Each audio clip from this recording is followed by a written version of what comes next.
I've been talking to some of you guys on the community posts, right? And I was showing you guys my Noise Marines, which are... I said they're complete. They're actually about 99% complete. There are a few tiny details that I haven't done, and as you can see, I need to clean up the bases. But I'm going to do that another time. But anyway, this is one of the classic metal models from 1996. This isn't one of the recast from last year. I have those in a box in my drawer somewhere over there. This is a legitimate old school one.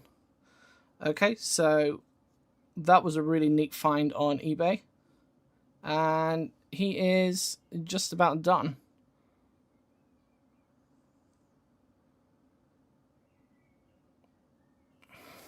Okay, so that's one. Then we have the Noise Marine Champion. Okay. Here he is. He's looking a bit grimy, a bit disgusting. All good. And this guy isn't technically a kit bash. The closest that we've got is his plasma pistol, which I found in my bits box, so I just chopped off his gun and stuck this on instead. That's the only thing that is kit bashed. The rest of this is just as you would have seen them back in 2005, I think is when they were released. I got these when I started in 2012, 2013. That's when I first got into Warhammer. So that is him. Really, really happy with it.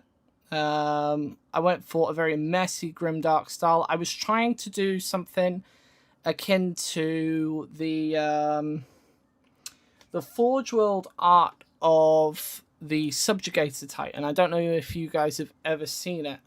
Let me see if I can find it. Forge World Subjugator. There it is. I love this picture. Let me save as, because I actually really like this. Let's put that in there. Let's come back over to you, and we're going to add in a... Where is it? Add in an image. Okay.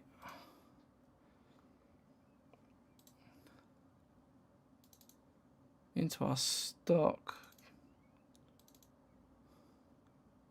Where is it? Where has it been put? Where have you dumped it, computer? Where are you hiding, my stompy boy?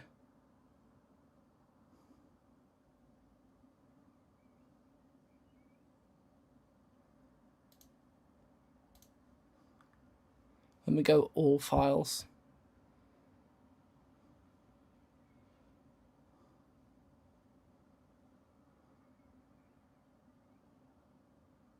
Where did he go? Oh, there he is. There he is. Found him. Oh, bloody hell, he's big. Okay, so this is the Forge World Subjugator Titan art. I absolutely love this, and I wish Games Workshop would make us one. It would be really awesome. I also like the lore that they are so fast. They're faster than Warhound Titans, but their armor is so bad. It's basically the equivalent of Dreadnought armor. which is so funny to me. It's very Emperor's Children pride. Look at me, I'm so fast. Oh no, I'm dead now. Pain. But as you can see here, their pink armor, instead of being this super clean and bright and amazing stuff, this is it's very dirty and it's like mottled flesh. And that's kind of what I wanted for these guys, which you cannot see because the Titan's in the way. This is kind of what I was trying to go for here. You can see a little bit of freehand here that I did. And I think in some areas it has worked. Like on this shoulder pad, it's not so bad.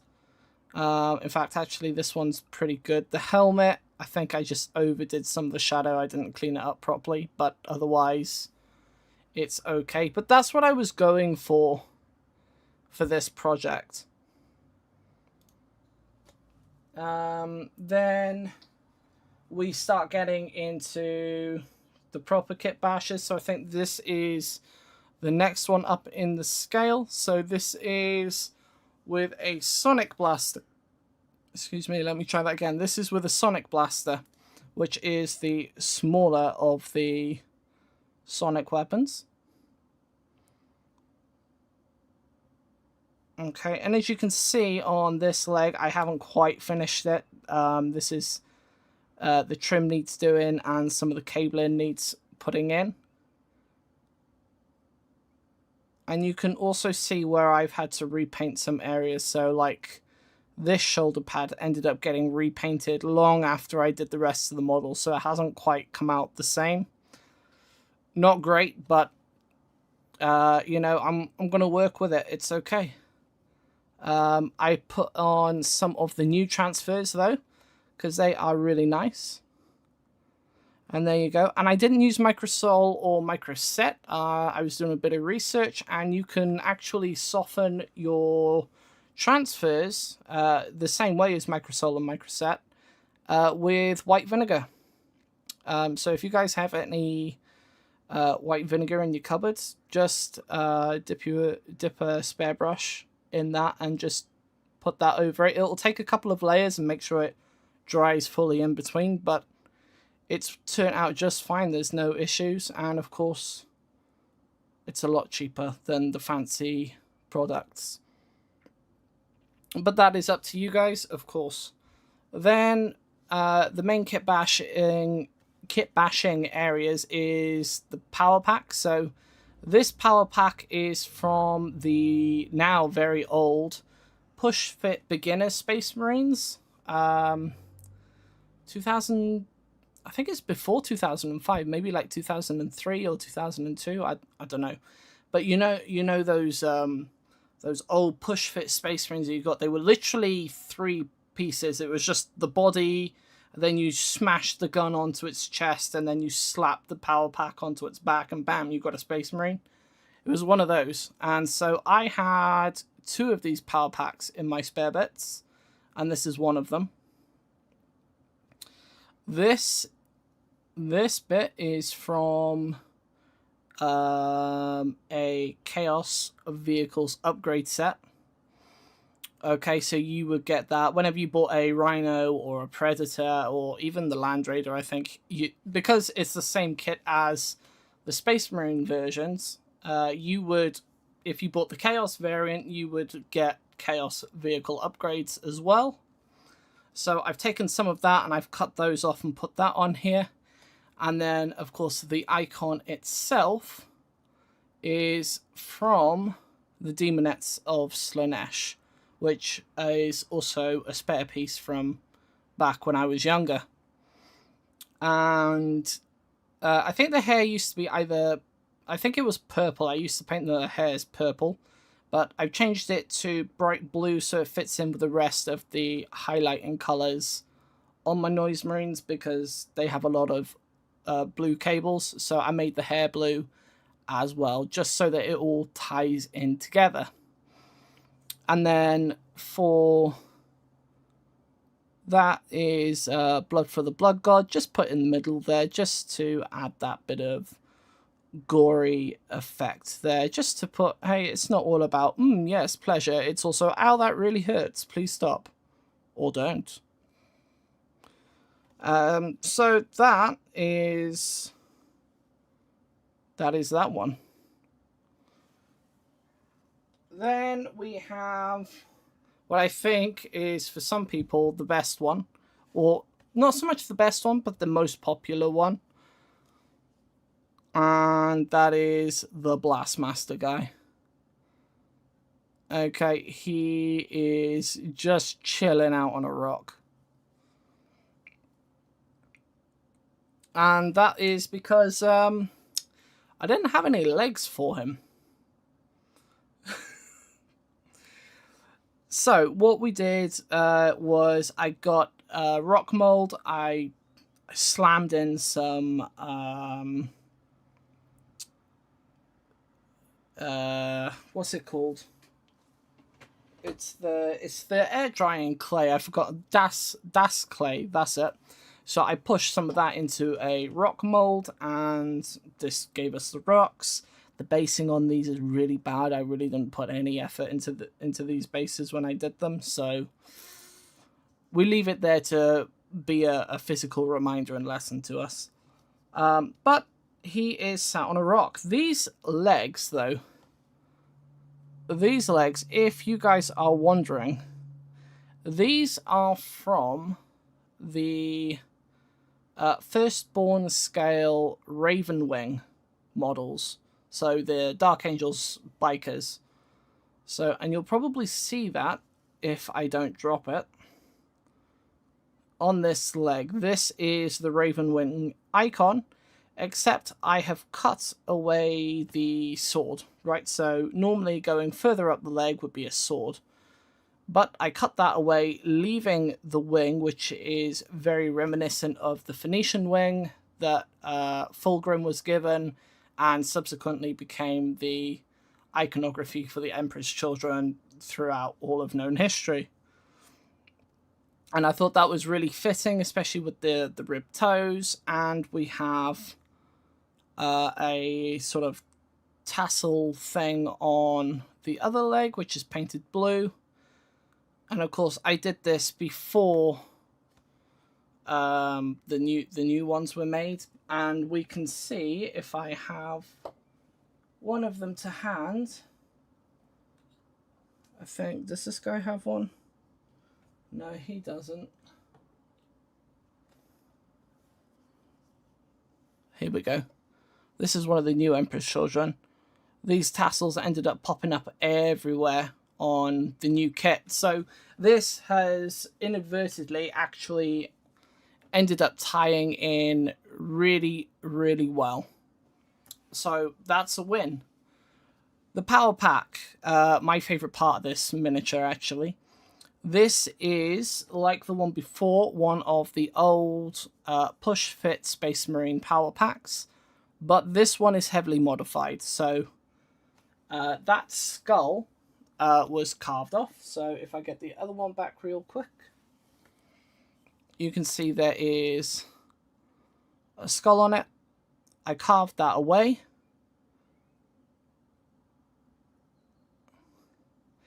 And then I also cut off the vents. I drilled a hole through them, put a paper clip through them, and what you are seeing as spinal cord, this bone,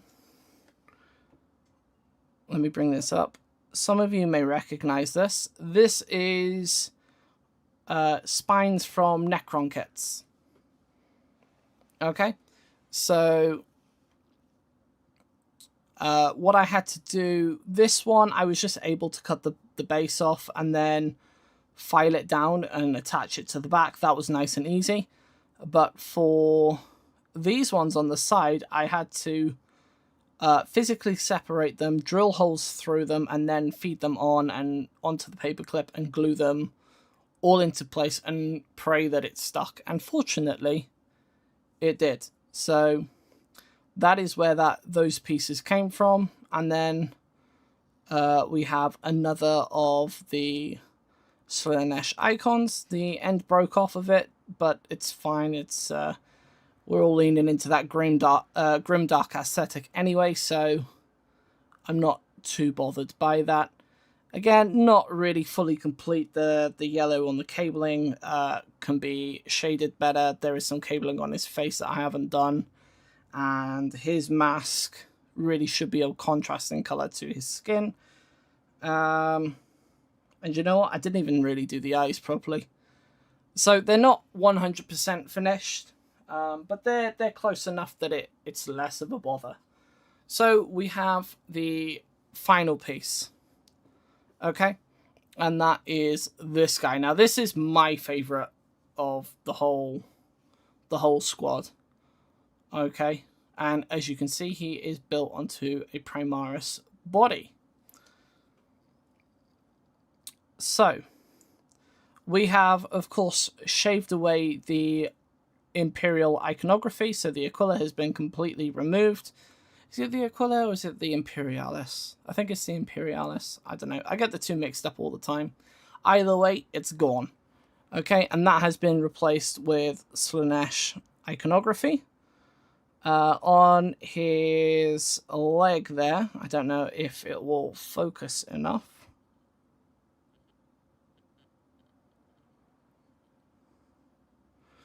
No, I don't think you guys might be able to see it. I've just put some of the sigil, the runes and stuff that you find in the Slaanesh decals, on there as well. I thought that might look cool.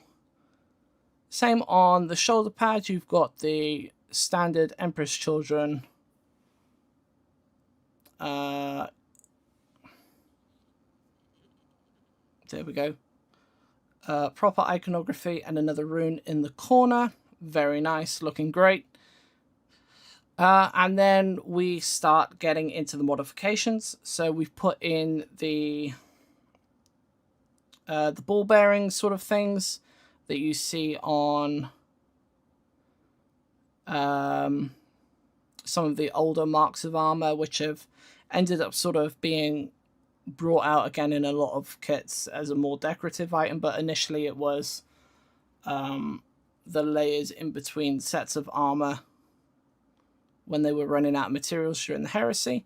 There is a horn here on his knee. I think that's from a Tyrannid kit. There is an old school bolt pistol. I can't remember where that's from. I think it was in my bits piece. Maybe it's from a Khorne Berserker or something. I can't remember, but it's pretty cool. There's some jewelry chain. Of course, the old Noise Marine Champion Power Pack with a trophy on top from some Chaos Marine trophies. The Pig's Head, which is a third-party item, because I thought, what is the loudest possible scream that we could hear on the battlefield from a Noise Marine? And it would have to come from some sort of boar or pig. And if you guys have ever played Bloodborne and done a visceral attack on it from behind, whoo, they squeal pretty loud. And then, of course, we have the star of the show, which is this claw, which is, I think it's also from 1996. I think it's from the same era as that first Noise Marine that I showed you, this one, which are second edition miniatures. But as you can see, the claw is absolutely massive. It would look ridiculous against some of the 5th edition models that I've just shown you. And it's a little too small for a Terminator, and power armor shoulder pads on a Terminator thing would look really daft. But I tried it against this Primaris body, and it's actually really good. And with him being the only Primaris model of the squad, he's like the brute of the squad, you know. He's massive. He's like a screechy boar. He's got a pistol that shoots rockets that make your head explode, and he's just got this horrific giant claw. It's just gonna crush you. So yeah, and of course he has blood coming out of his mouth, because I'm pretty sure he screams so loudly that he's ripped his vocal cords up a lot over the time, or whatever. I don't know. And that's about it. That was that squad. And you know, I was able to recently finish that off, and it was a lot of fun. I really enjoyed it. But you guys have been asking me about unique ones, unique Chaos factions, and I've sort of come to realize I've never actually made you guys a unique one. I've done, of course, those unique or semi-unique Emperor's Children. I've done some Chaos Ogrins out of Age of Sigmar Ogres. And then the only other sort of Chaos stuff that I've done... Good to see Porky Pig again. Yeah. What else have I done? The Fallen Dark Angels, right? Which are Space Marine miniatures turned into Chaos Marines, but the Fallen are already a pre-existing faction, so it doesn't really count as something that is unique. So I'm like, what am I going to do? What am I going to make you guys something that's unique? And how do we generate these ideas? Where do I get these ideas from? And all of that. So that's what we're looking in for today. So speaking of Porky Pig, these heads, they are, as I said earlier, they are third-party resin pieces that I bought and added on, but I didn't initially buy them for the Emperor's Children. What I got them for was because I had this idea of Chaos Space Marines being mutated into pigs, because we see so many sort of like dogs, lizards, what else do we see? There's like bird stuff in Zinch, and all of that kind of stuff. But I'm like, what other horrific thing would there be apart from those? And I was thinking of pigs or boars, right? And the reason I thought of that, I know I talked about Bloodborne earlier, but originally the reason I thought of that was because of Animal Farm, right? When the pigs of the farm, towards the end, they become so corrupt that they end up standing up on hind legs. They get rid of the humans, and then they start dressing up in human clothing. And I was like, what if we sort of took that concept and inverted it into Warhammer, into Chaos Warhammer? And they weren't based to a single Chaos God or anything like that. They were just their own little group that ended up becoming sort of like demonic pig Chaos Marines. And it was great. I had so many cool ideas. I had one guy, I drew up one guy that had a flamer, and I called him Crackling. There was another guy that I gave twin chain axes, and I called him Pork Chop because it's funny, you know. And then the leader of the squad would be called Napoleon, because Napoleon is the character from Animal Farm. And that is where those ideas came from. Now, my auto zoom. Right, I think I fixed it. Cool. So, what I want to do for you guys is I want to talk to you about making these unique ideas, because realistically, it's both very, very difficult and also stupidly easy. And the thing that you have to do is understand that there are no unique ideas anymore. Okay, there are so many ideas in the world that it's pretty much almost impossible to make a completely unique idea. In reality, most unique ideas that we come from are combinations of pre-existing things. Okay, so like I said with the Noise Marine, it was like, oh yes, the concept of this screaming element of the Noise Marines combined with the squeals of a pig like in Bloodborne. I combine those elements and now I have a Noise Marine with a pig's head. Hooray. Some people might call that unique, others may not, right? So, what else can we do? What other ideas can we come up with? What if we took, let's say, let me just look it up real fast. Saturnine, is it the Saturnine Terminators? When I look at these Saturnine Terminator models, these are really, really interesting. They're very popular. Loads of people have done stuff with them. I'm just going to try and get a picture on screen for you real fast. If I go stock, we want to put this in Space Marines. And then I'm going to come over here. We're going to change the image.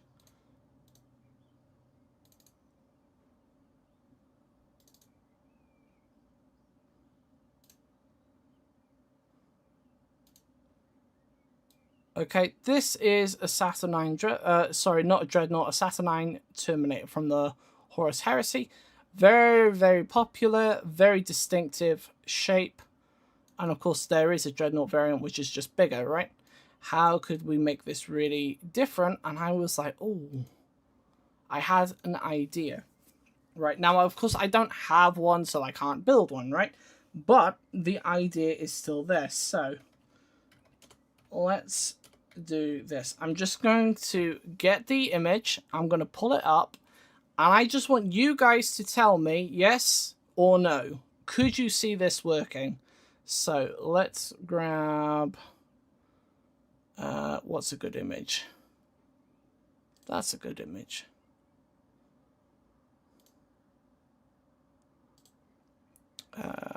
Let's save that. I'm just going to put that in my stock images for now, because we can use this later on when we make the video. Tiny comes to mind. Tiny always comes to mind for you.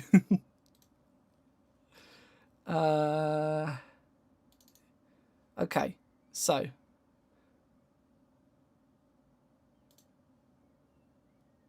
here we go.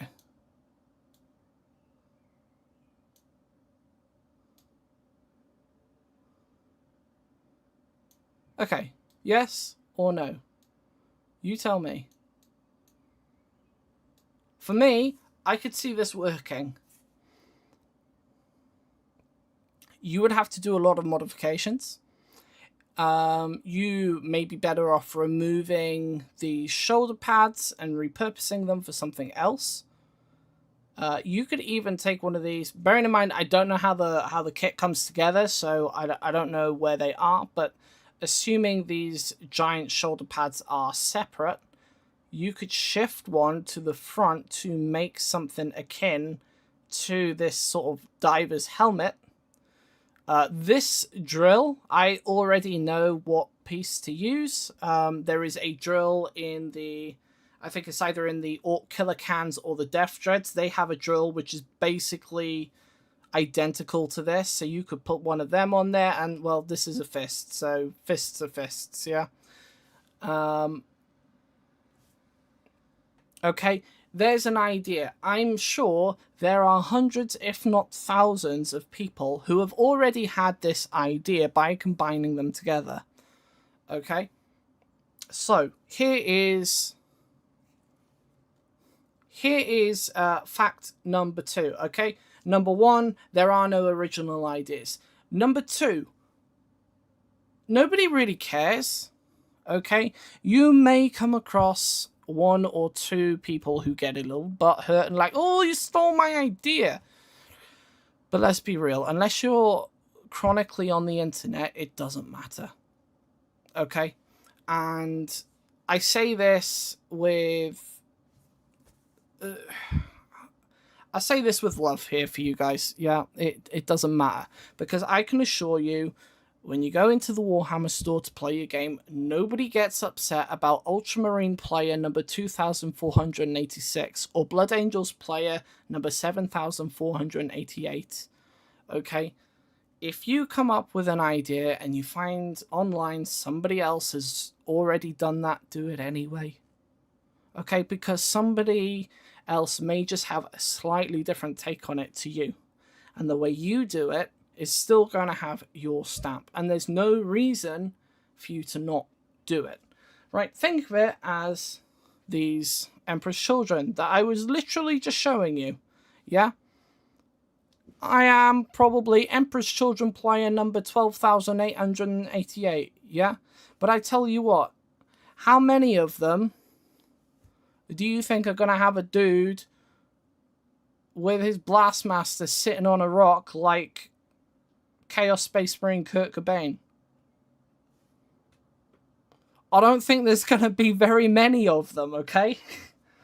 So do it anyway. If you have the idea and you've got the means to do it anyway. It doesn't matter, okay? So that's number 2.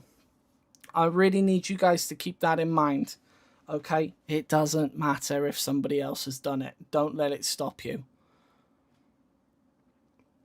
Okay, so, Ryan, you've been sat here running your mouth for, like, what, 40 minutes, and you haven't actually built anything, I know.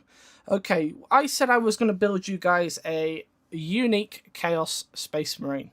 So, that's what I'm going to do. I have a mountain of sprues here, And I need some ideas. So I think, first of all, I need to get my actual Space Marine bits, because I don't actually have any Chaos Space Marine kits. Apart from the Emperor's Children and the Forge Fiend, and I don't want to use the Emperor's Children models. I want something that's a bit more aggressive in that means. Oh no, I tell a lie, I also have the Possessed, so maybe we'll bust out some Possessed Marines as well. But let me grab my Space Marine sprues, because I have a few here.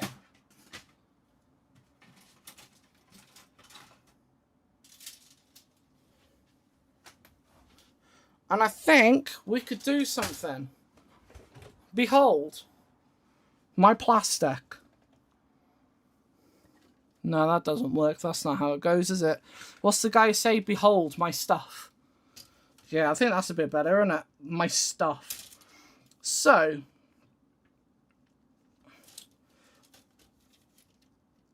I think our first major decision is going to be, are we going to build off the body of a Hellblaster or a Intercessor Jump Pack Marine guy? Because I want this guy to be quite large. I want him to be a bit burly.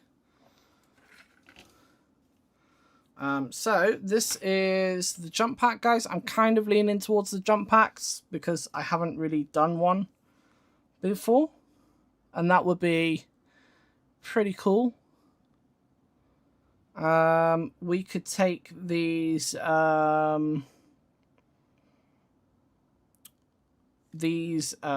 sort of propulsion jets on the boots, maybe add a spike or two to them just to make them a bit more chaotic. In which case we would be building what's the chaos version of these jump pack intercessors? I keep wanting to say Havocs, but Havocs are the heavy weapons team. Warp Talons, is it? Or is that specifically the Night Lords? I'm not sure.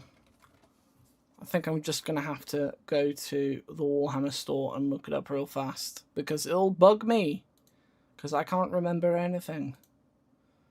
Let's go Chaos Marines.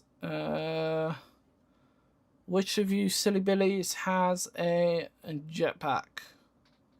Where are you?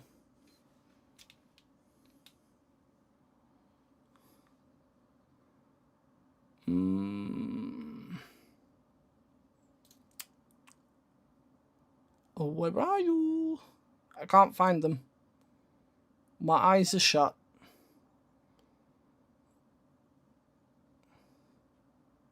Do we not have them anymore?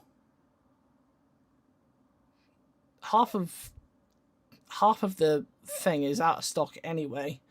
Do we not have jetpack Chaos Marines anymore? What's going on here?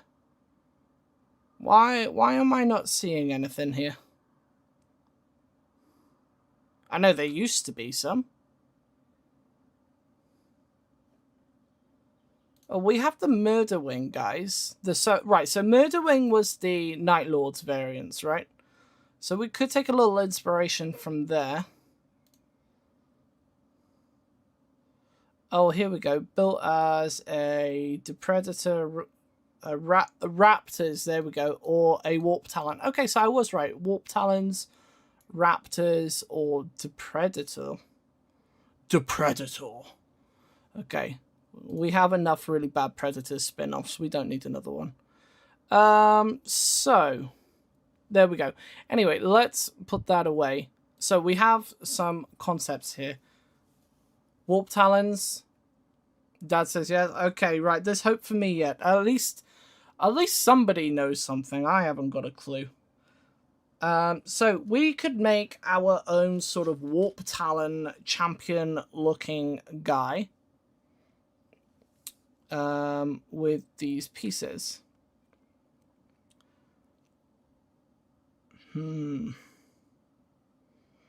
And we could easily add on a bunch of spikes, and that would be... It would be very generic. That's the thing. That is the thing.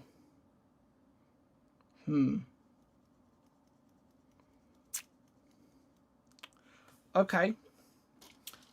Okay, we have part of an idea there. It's okay. You don't... This is the other thing. You don't need to rush the idea.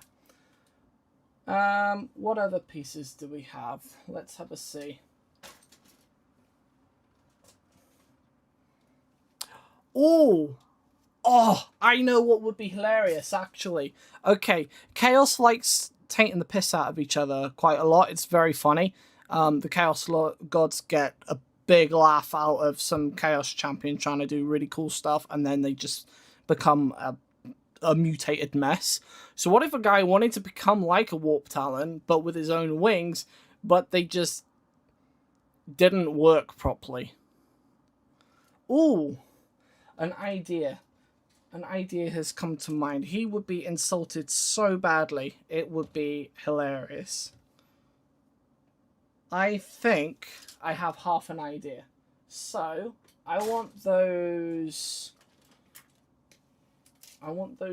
things back.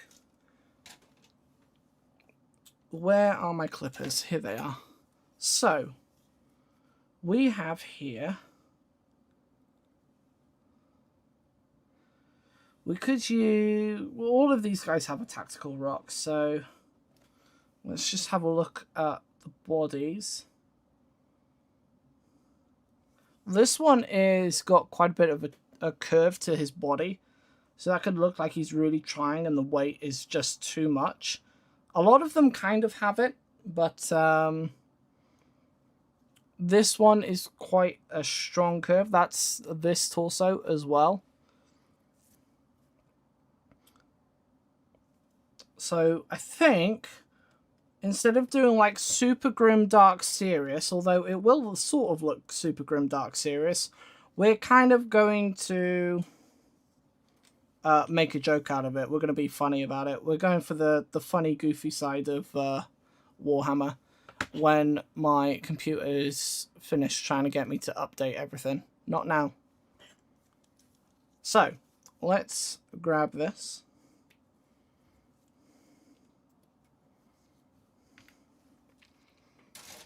Okay, so we have a torso. Very nice. Hooray.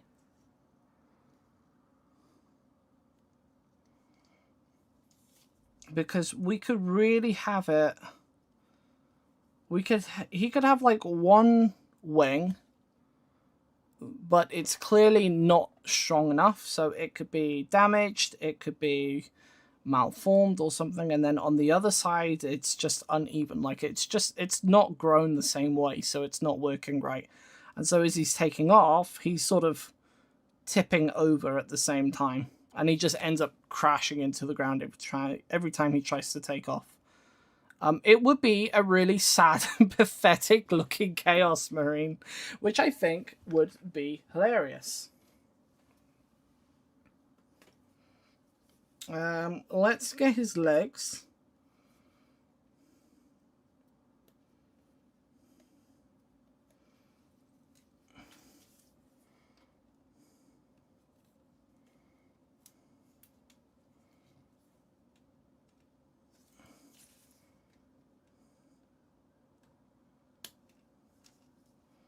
There's one. And which one is this? This is D. So we want this one.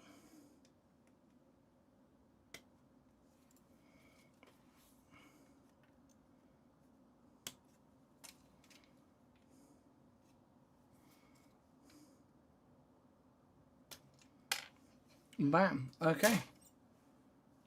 So this is essentially our frame. Let's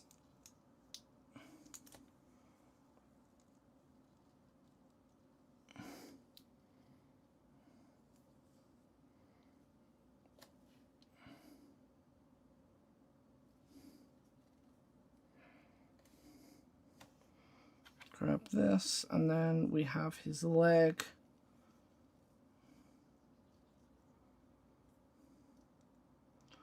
Like so. That's how that one goes. And then this one is like this.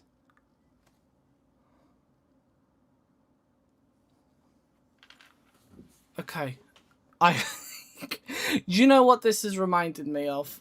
Oh man, I have just remembered something. I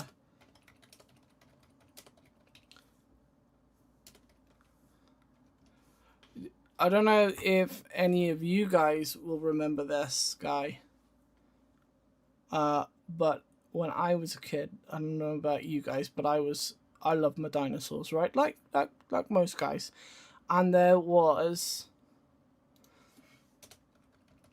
this thing called the Land Before Time, right? Land Before Time, absolutely hilarious character. And when you meet him for the first time in the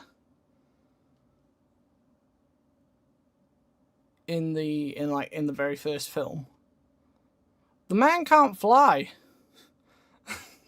He's a pterodactyl and he cannot fly. There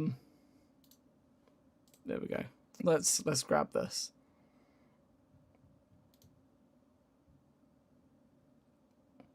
Come on. This guy was so funny.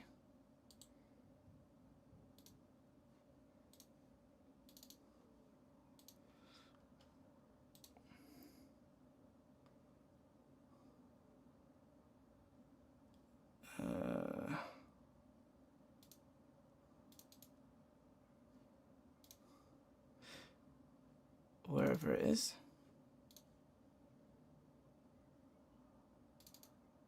There it is. Okay. He was so funny. Okay, this guy. Okay, but he couldn't fly in the beginning, right? He was too small. He didn't know how to fly, and it was so funny. So what if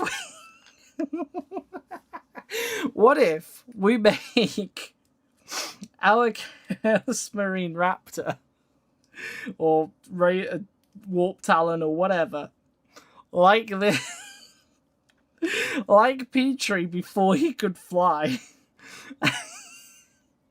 and it just doesn't work.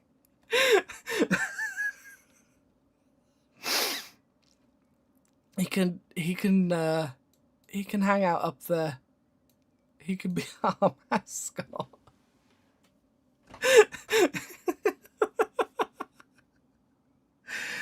Oh no. Oh, I love it. A bit too much.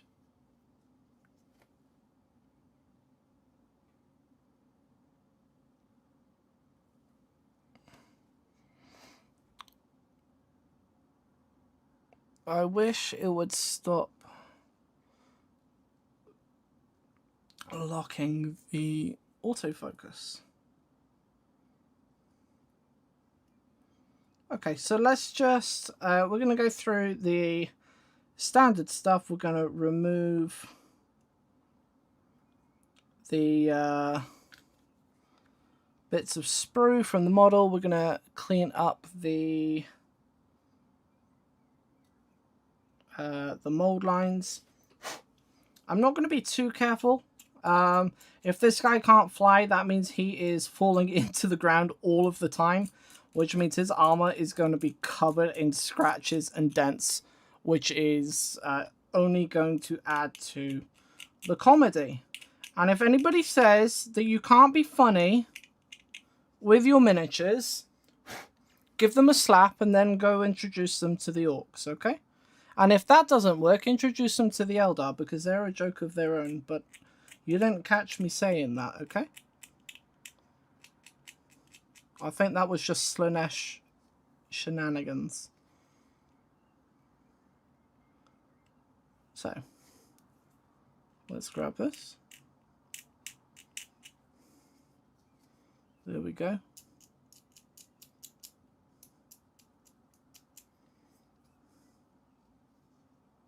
And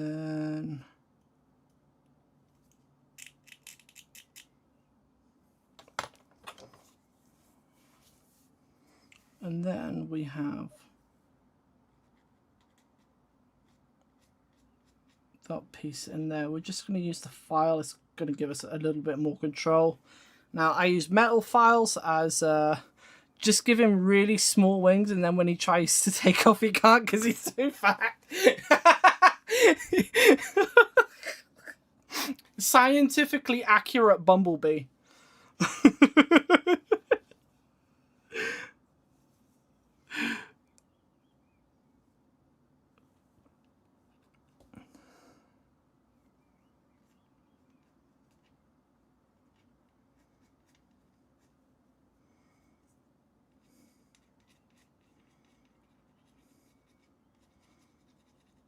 So yeah, I use metal files here. So if you guys prefer your sanding sticks, absolutely go ahead. If you are using metal files, if you've not used them before, just keep in mind they take off a lot more material at a faster rate. So just be careful, they will leave marks on your miniatures if you are too heavy-handed. So if you're concerned about that sort of thing, just keep that in mind, okay?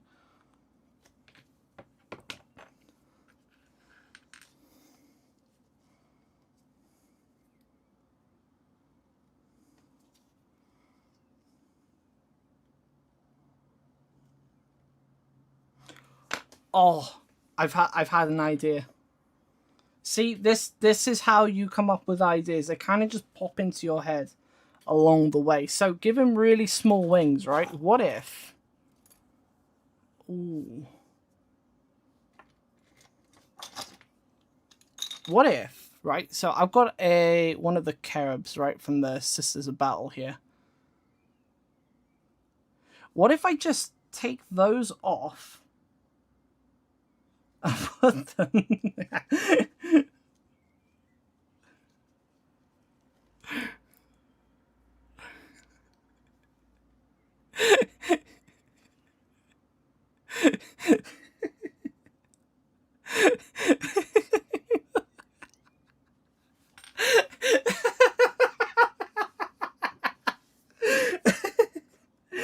Oh no, oh dear. Yeah, I think we're gonna have to do that. Right, so we're gonna put that over there.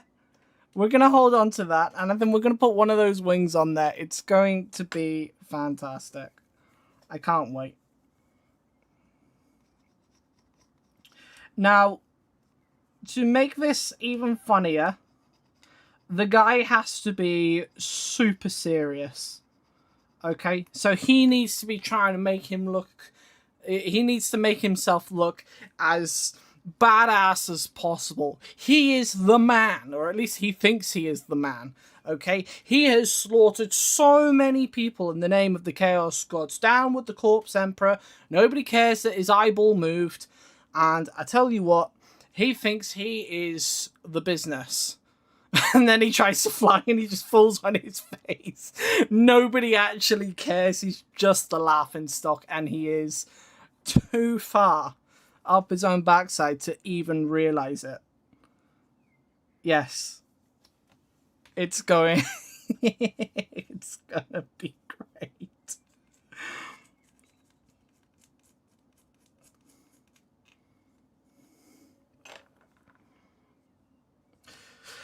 Oh dear.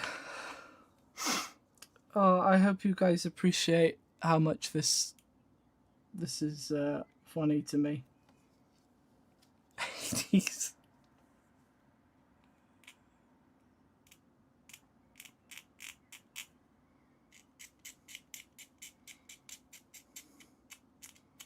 Okay, so we're going to get rid of all of these mold lines. I'm not sure if we're going to leave the tactical rock there or not yet.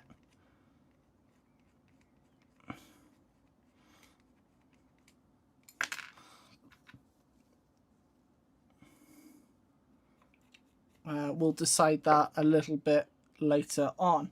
We also think it's going to be hilarious that he lands in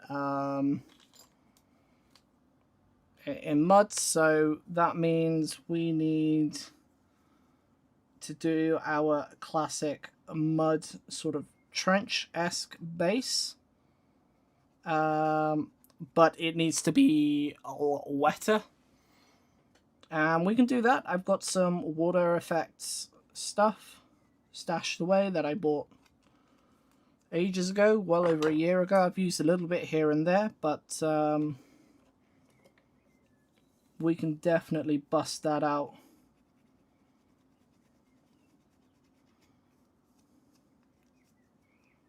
We can definitely bust that out for our base. So let's just go over to the back. Let's get them mold lines going.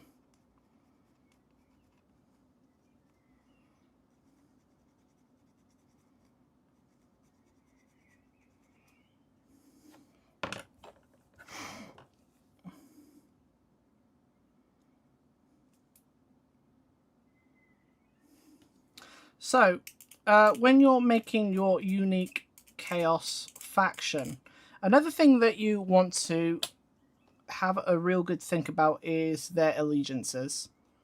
Okay, even though they're unique, you need to understand what their stance is regarding the Emperor and the Chaos Gods. And sometimes some of the core leaders, although you don't really need to know that, but you got to understand which Chaos God they like or dislike, and what their stances on the Emperor are. Now, the reason we want to talk about the Emperor is because not all Chaos Marines are like, screw the Emperor.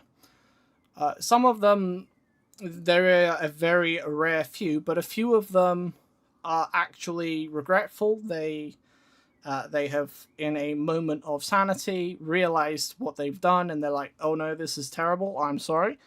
And then they end up dying horrifically, because even the Chaos Gods hate them. Then there are some, take the Red Corsairs and Huron Blackheart. They went against the Emperor because they were abandoned, right? It wasn't a straight up betrayal like with Horus, but this was a case of abandonment. They tried to be loyal, and then when they called in for reinforcements, they were told no, and so they ended up going rogue. And so it's a slightly different angle on that.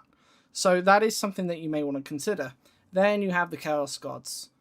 The reason for this is because if you choose to align with one of the Chaos Gods, or maybe two, let's not be picky, but usually it's one, it will help you choose the flavor of your miniature. Okay, so if you go Khorne, Khorne is all about blood and skulls. He is the literal god of war. Okay, and so you are going to want things which are a lot more predatory in nature. So warhounds, wolves, dogs, that sort of thing. Then anything that has teeth. Okay, so chain swords, chain axes, that kind of thing. Then anything that is going to be more animalistic and bestial in a hyper-aggressive sense. You may want something that has larger muscles. You may want something that is more exposed to the air because of the musculature of the miniature. Now, let's say you want to go with Tzeentch. What is Tzeentch all about? Tzeentch is about knowledge and about change. He plays the great game. So, if that is the case, you may choose something that is a bit slimmer because they are less likely to fight in melee combat. They are going to prefer ranged combat and sorcery, and so their musculature isn't going to be as big as the guys from Khorne. As a result of that, you may want to instead look into things like scrolls and staffs. Okay, you may want to look into arcane robes and things that show a spell being cast, something along that nature. Then if you, let's say you want to go along with something more like Nurgle. Nurgle is going to be larger, similar to Khorne, but instead of it being because of musculature, it's going to be because they are bloated. Not necessarily fat. This is really important to understand. So Nurgle is about death and disease, and essentially the decaying cycle of rebirth and death and rebirth and death and back and forth and back and forth. But when you look at the miniatures at face value, you might think, oh yeah, they're fat. The idea isn't that they're fat. The idea is that they are bloated. Okay, so let's take the Death Guard, yeah, especially the Plague Marines. They are the size they are, not because they are fat from consuming things, but they are the size and shape they are because they are bloated because of all of the gases inside of them, because they are literal hosts of various different horrific plagues and diseases that are all festering inside of them, or their bodies have become nests and hosts to flies and maggots and things like that. So what this means is you can really play around with proportions. So you could have a really bloated stomach, but then normal sized arms, right?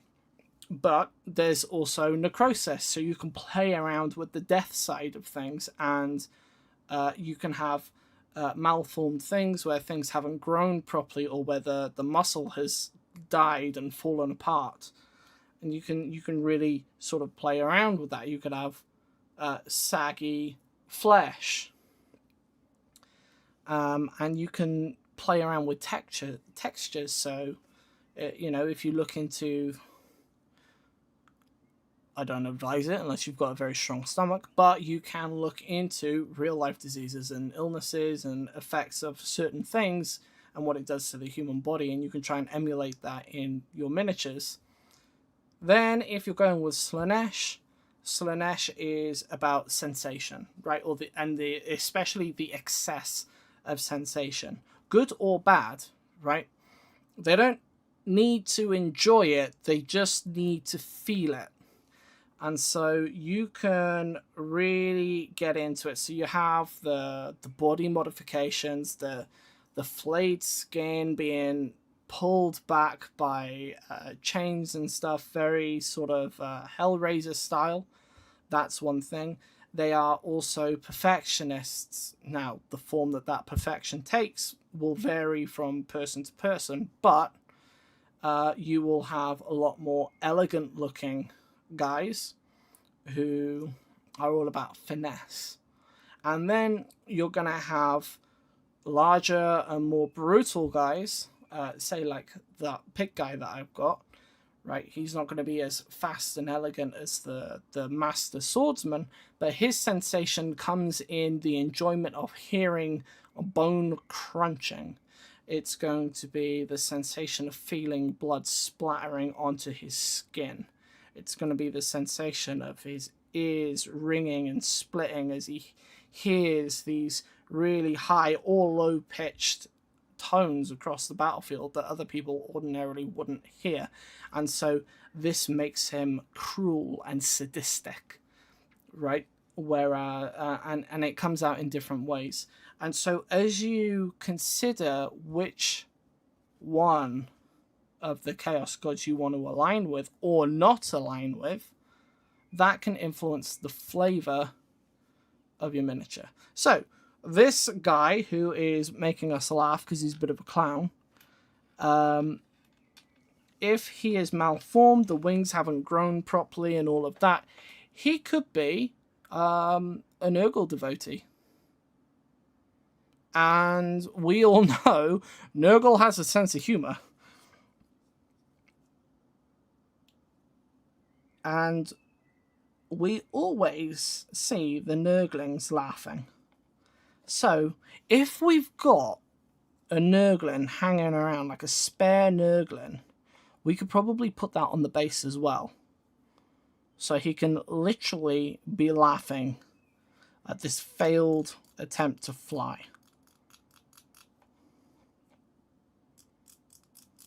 Just for that twisted sense of humor, that humiliation.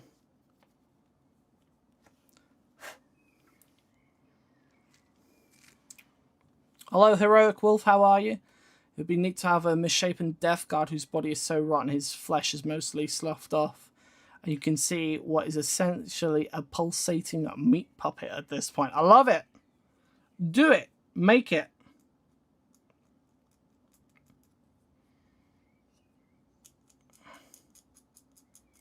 I want to see it. You could take, right? You could take, let's say, I might not do this on this model, but you could, especially if you have a Dremel, you could carve open like a pocket in the armor, right? Fill it in with some putty or whatever, and then put in just put in a couple of metal bars, you know, like a bit of paper clip or something like that, and then put some of the putty around it, but leave some of it exposed, and essentially you could be looking at the bone, right? The inside of the leg, or you could do that. You could do that on the arm or the chest piece or whatever. That would be a really neat way of executing that idea. So yeah, brilliant idea. Do it. I want to see it. Yeah, I think that is mostly cleared up. So we're going to add a bit of glue. How are you, by the way, Heroic Wolf? Thank you for dropping in.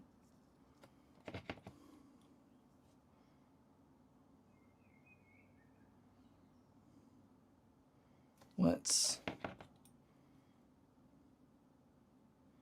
get this in place.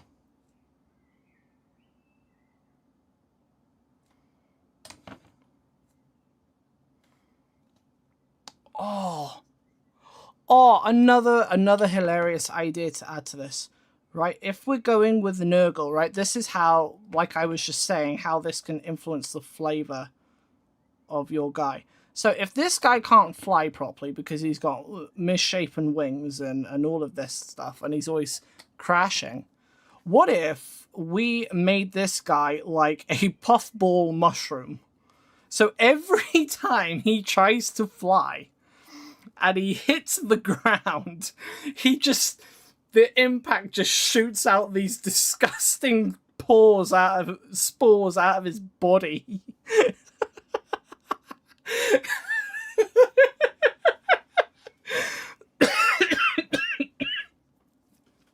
Right, and so you could sort of add in that body horror, and it would be real dark humor. I think it would be hilarious.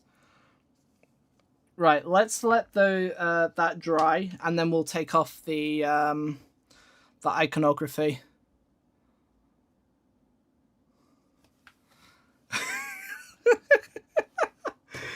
Oh, I love it. I love it. Okay, so what weapons should we give him? I think if we're going to have some mutations, we need to have a mutated arm as well.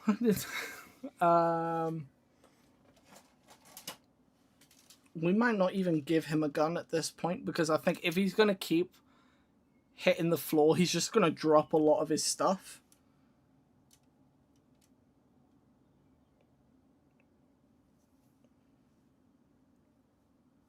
Let's see. We need... Do we need the power pack? I'm going to prepare a jump pack, but I don't know if we're actually going to need it. So this is the difference. I'm not sure just yet, but we will... I'd rather have one ready to use, and then we can modify it if needs be, than to not have it. And if it turns out that we don't need it, we can just have it in the spare kits. We might even be able to use that offensively. The spores could be quickly necrotic and any mortal lungs who have them would rot away over several excruciating minutes. I think that's really good, but I think it would be, because we want to keep the humor element, I think it would be funnier that he isn't actually trying to do that. I think he's just trying to fly so he can spread it. But as a result, because he's so malformed, because Nurgle doesn't actually like him that much, he just keeps falling down. But yeah, I love the idea. I think it's great. So I hope I have a Nurgling somewhere, so the Nurgling can just sit there and laugh at him. And then we can get a guy and just have him like melting or something. But yeah, I like how you're thinking, because I don't really do Nurgle stuff. Nurgle is very, very popular, and I like Slaanesh a little bit too much. But Nurgle is like a close second.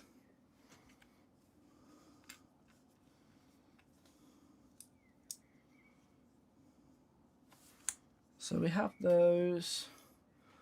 Then we have...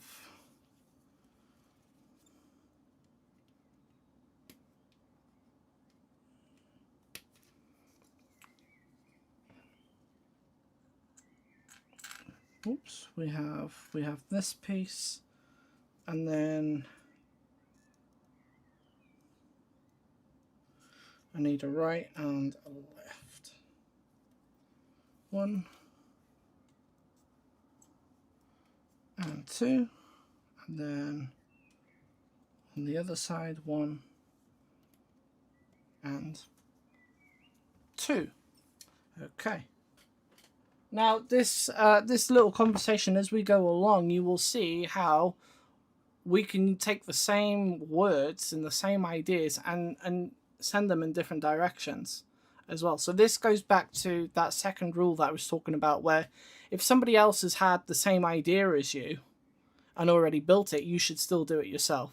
So don't get put off, because the way that you interpret things may be completely different. And if they say that you can't make fun of it, remind them that there's a in-law legitimate Forge World, is it Forge World or a manufacturer that's literally called Metallica. So they can argue with it as much as they want, but it ain't gonna stick. So let's get this power pack cleaned up. And what we're doing, we're just getting the base components, and the main reason for this is I've not built jump pack. I think I've built one jump pack intercessor before and never really finished it, so I want to be able to see how the components come together before I start modifying things. And I really wish Games Workshop wouldn't put the sprue connector right between these little vents, but they do.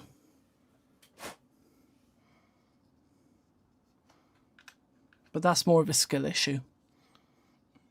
I just got to learn to be better at using my tools, I guess. Okay.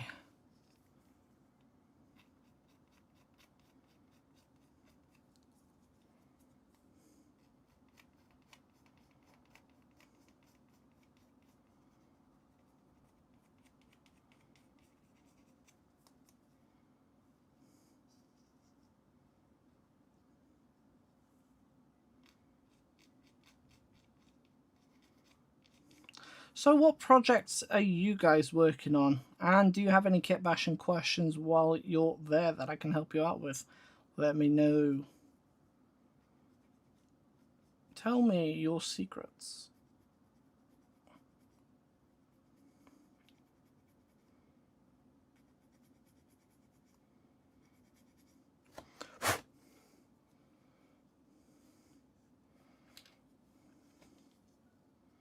And I'll try not to blow directly in your ear. I'm very sorry, I forgot about that. That probably wasn't great on your ears.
I've been trying to do First Army homebrew Space Marine chapter that Salamander successors, very knightly and heroic, and some ride actual dragons into combat. Ooh, very nice. I love it.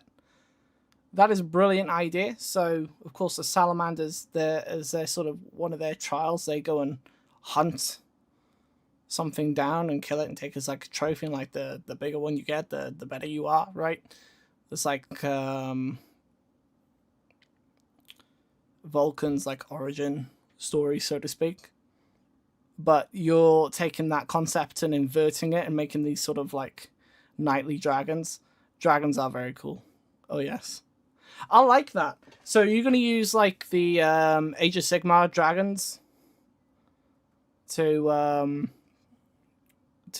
do that, because I think that would be really, really cool. And you could probably, I don't know, if you wanted to expand that into a more, you could probably involve some of the,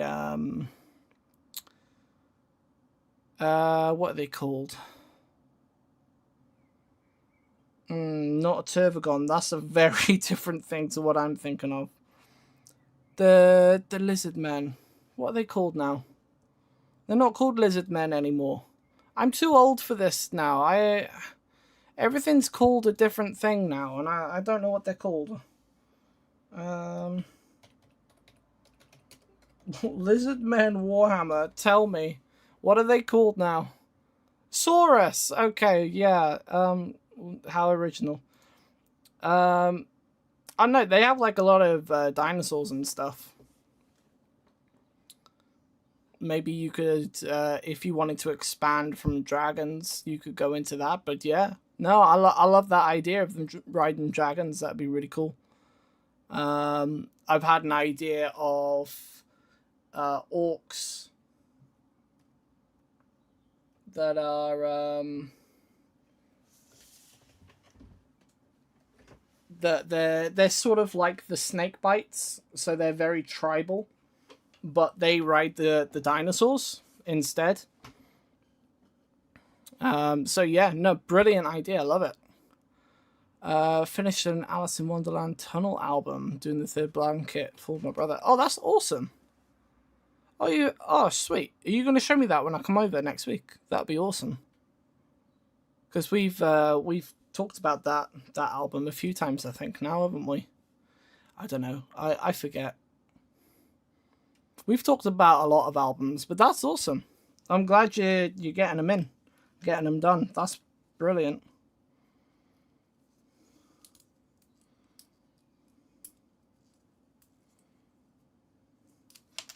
Well,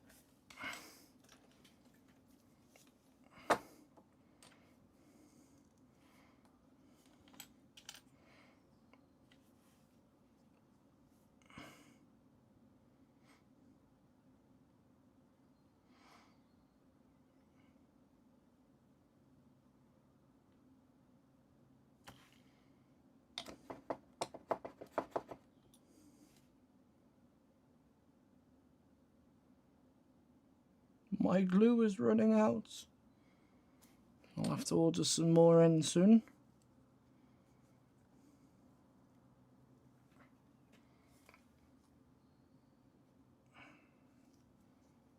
I've now glued myself to the model. Excellent.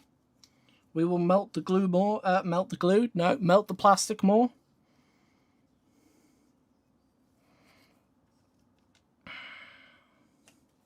Then we have this, which goes on the top here, right? Okay. I'm going to leave that piece separate for now. And then we have these pieces, which go on here.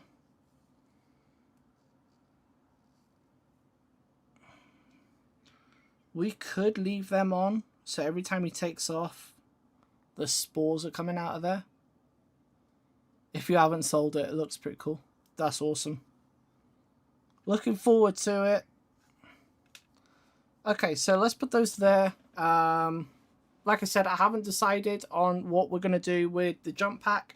If we're even going to use it, we could just have the mutations coming straight out of his back, but we'll see. Do you use sprue goo, or just regular goo? I use a combination of the two depending on the situation. So what you just saw me using was just plain Tamiya extra thin. Okay, but over here I do actually have my sprue goo here. So I have a combination of the two. And what I tend to do is, because sprue goo lasts so long and it gets really thick the longer you leave it, when one of my extra thins start running out, like this one is, when I've got some more, I will just tip this back into the sprue goo and remix it, and then add in more sprues just to top it back up. So it's a combination of the two. It really depends on the situation that we're in. So what you just saw me do, and I was putting together pieces that were designed to go together and were not push fit pieces. So I only need Tamiya extra thin because it's just the contact pieces that I want coming together. However, if I'm doing a push fit model, or I'm putting together pieces that don't typically go together, then I will start breaking out the sprue goo, and then we'll put that in place. So it just depends how much of a gap is going to be between the pieces as we put them together. And then, of course, when you start delving into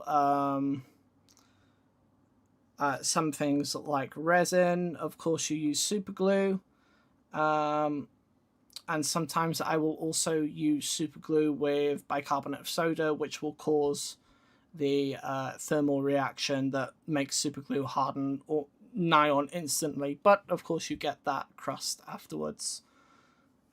So it's just a case of different materials for different situations.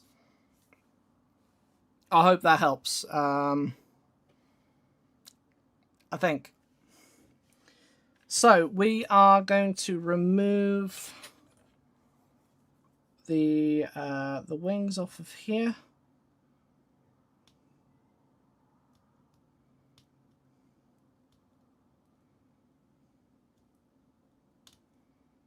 Now, some people are very surgical and delicate with them. I'm not. Helps a lot. That's awesome. I'm glad I can help.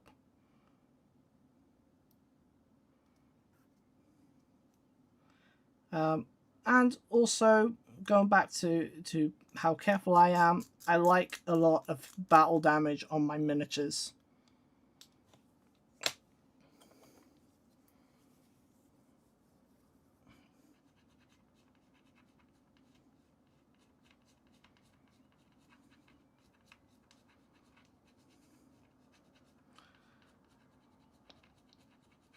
But yeah, I just combine different ideas, and that's where my kitbashing thoughts come from. So I have this idea for Dornian Heresy Blood Angels, right? If you're not familiar with the term Dornian Heresy, it's alternate universe Warhammer 40k, where instead of Horus and his guys going to chaos and betraying the Emperor, it's Rogel Dawn and the Loyalist guys flipping sides instead. And I thought, what if we had Blood Angels that serve Nurgle? Because a lot of Dornian Heresy Blood Angels that I've seen typically serve Khorne, and that's because of the what is it, the Black Rage, right? It takes over, and then they go absolutely berserk, right? Which makes perfect sense for Khorne, right? Totally logical. But I was thinking, because inherently, before the Black Rage was a thing, before Sanguinius died, they have another thing where they are required to consume blood, right? And all Space Marines, not just the Blood Angels, can and often do eat other things to gain information, right? They can learn the memories of something by consuming it. It's something that I don't think is often touched upon within the lore these days, but it is a thing that they can do. But the Blood Angels themselves need to consume blood. And before the Emperor found them, they were actually one of the most feared of all the Space Marines, because they would eat the enemy, and then when they had no enemy to eat, they'd eat the allies. They would just eat everything until Sanguinius came along. Sorry, not the Emperor. Until Sanguinius found them and was like, okay, we need to change this. And then he sort of reformed them, and then the Blood Angels became one of the most beloved legions. And I thought, what if we took this idea of the blood and the eating brains? Yes, they're all secretly zombies.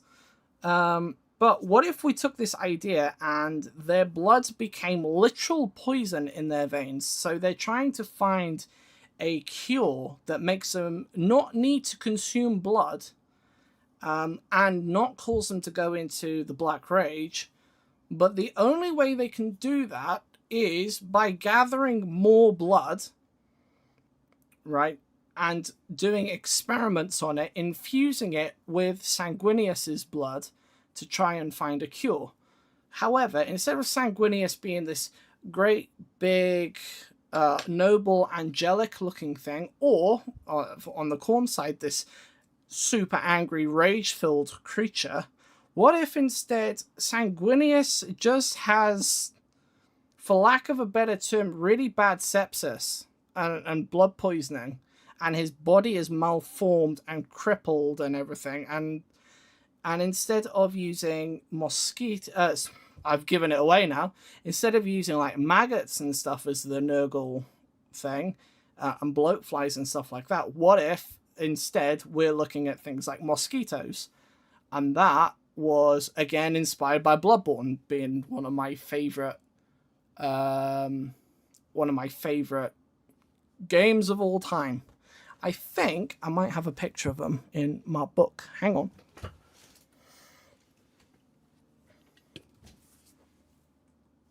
Let's see if I can.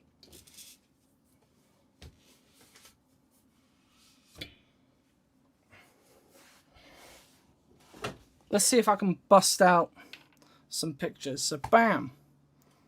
This is another thing I do. I have art books of things that I really like. And if I go to the Canehurst section, in fact, before that, where did I just see that thing? Here we go.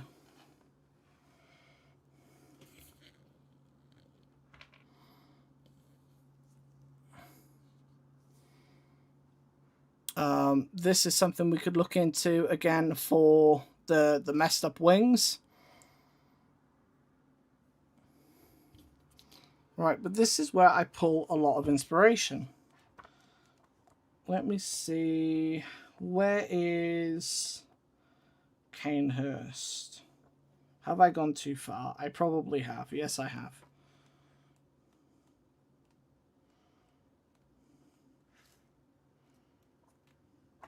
Okay, here is Canehurst. So Canehurst is in a very big Gothic castle. And I'm hoping there is a picture in here. Right, we've got another bat thing. So this is like one of the gargoyles.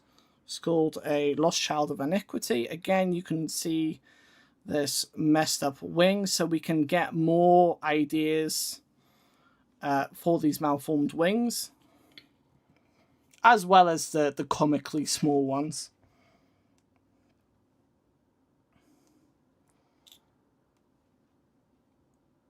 We have the Queen, and then it goes to the Dream. So it doesn't actually show them.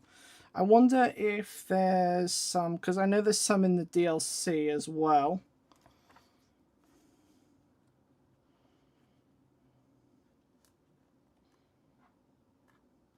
Also, just real fast, I know I'm going back and forth, I would absolutely love to make that like a Mauler Fiend or something. This boss has killed me so many times, it is ridiculous. But yeah, I would love to make that like some sort of Mauler Fiend. I think that would be really cool for Khorne. Going back on track, I don't think it's in here.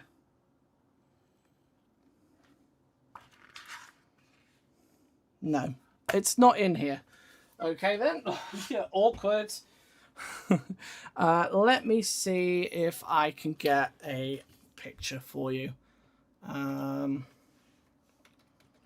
Bloodborne mosquito.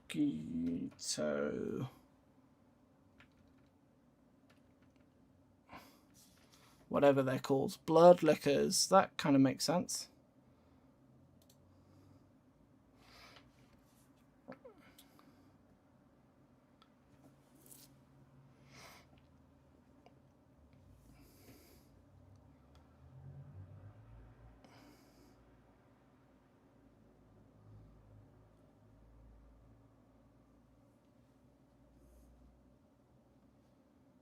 Feel like the elements of Bloodborne could play into Nurgle, Slaanesh, and Khorne. The obsession with violence and blood for Khorne, pestilence for Nurgle, and excess and indulgence for Slaanesh. Yep, you're absolutely right. And you can also take the if you take the choir, right, who are all about the discovering and creating their own version of an old one, that would be Tzeentch for you. So yeah, it would go across the whole spectrum, I think.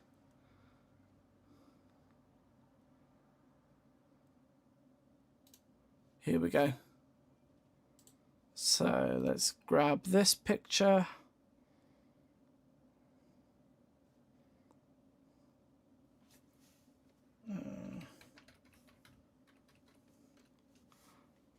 And we're also going to grab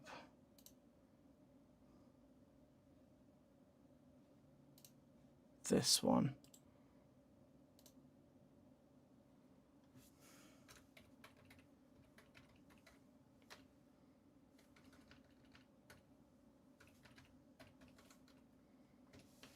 Here we go.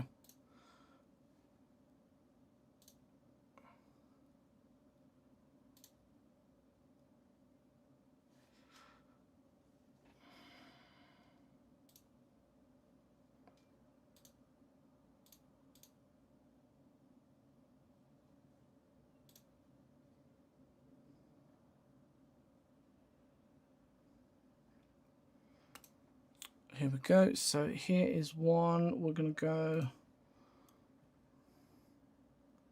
We want this image of Bloodsucker 1. Okay, so here is one. This is Bloodsucker in its normal form before or during feeding. And then later on you can find these horrifying bloated variants.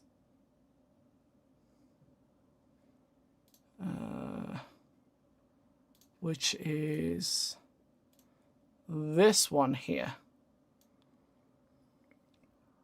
Okay, now what if, okay,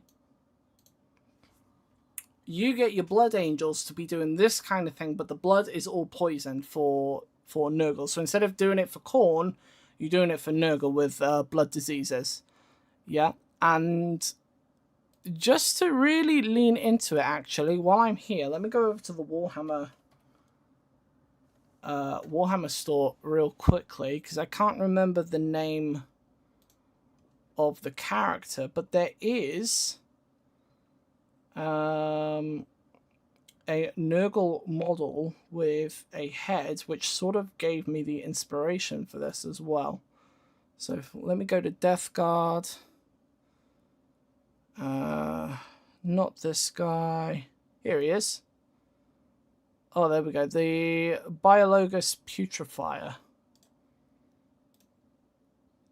So let's...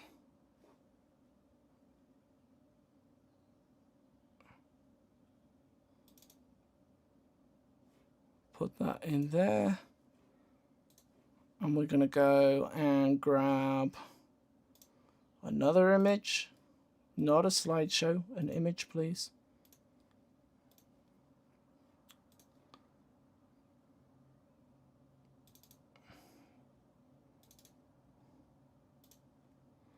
Okay.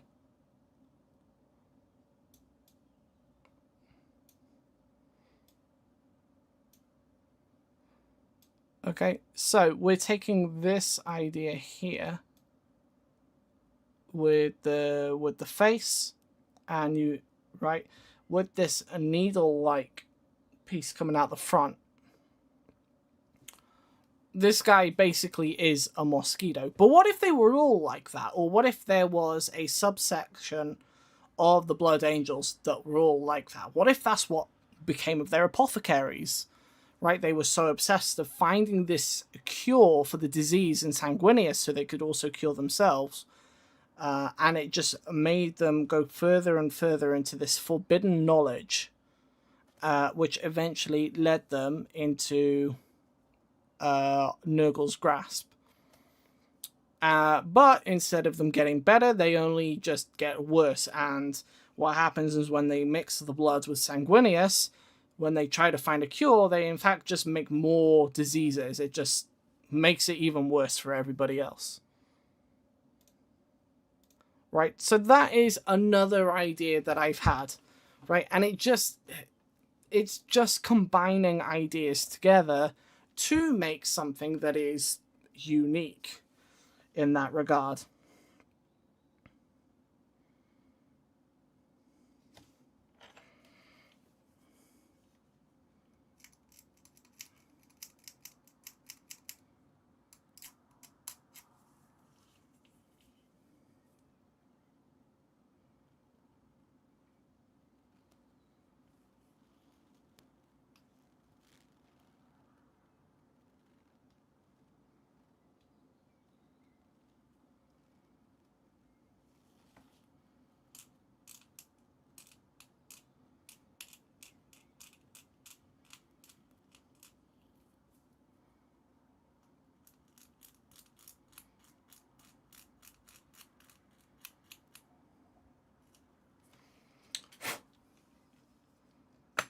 Okay.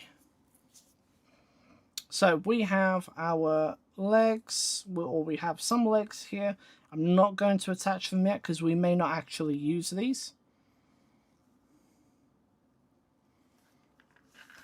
And now what I want to do is I want to start delving into the chaos side of things as well. So let's have a think.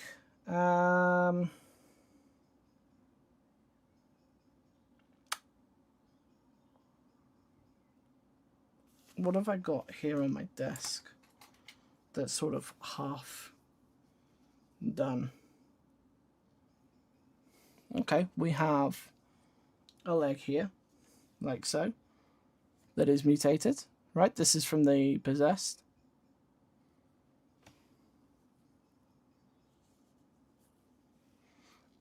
Which is, of course, the same leg and a similar pose to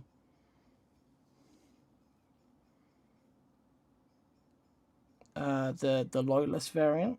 So we could kitbash that in there. What would that look like? So you would have to remove, let's see, it's basically got the whole butt, so you would have to cut out the basically everything underneath. Sorry, I'm off screen. You would have to cut off everything below the belt basically in order to do it. Yeah, that's one option. You could remove a lot of this material in here as well, and then slot it in place.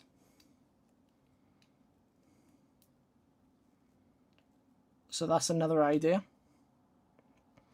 Or you could leave the torso as it is with the upper leg on, and you could cut here between the leg and the loincloth, just here, and fix that onto the side.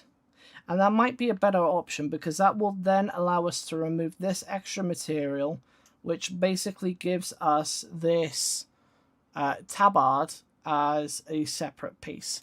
So there are a few ways of going about it. So I kind of like that. Are there some downsides? Of course there are downsides. There's always downsides. Let's have a think. If we were to do that, how would it look? You would have the duality of loyalist and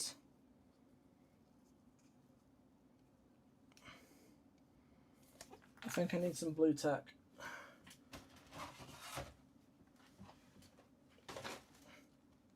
Wherever I've put it. Is this it? Is it falling over? No, that's just an empty packet of blue tack. That doesn't help anybody. Oh.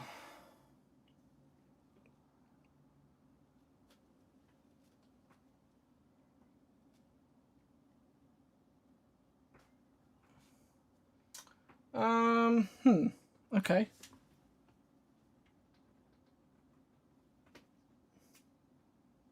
Never mind.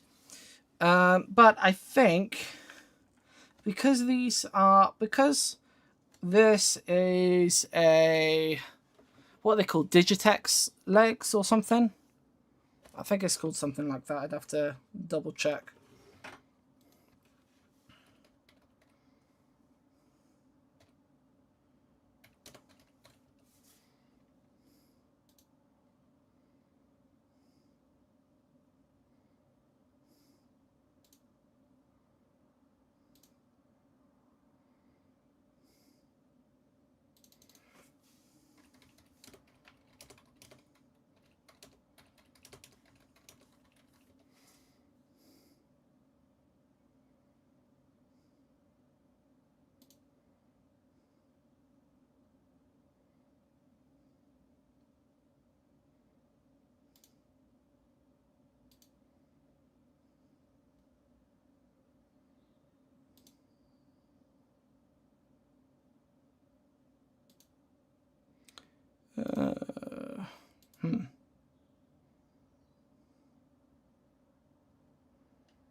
Oh, that's what it's called.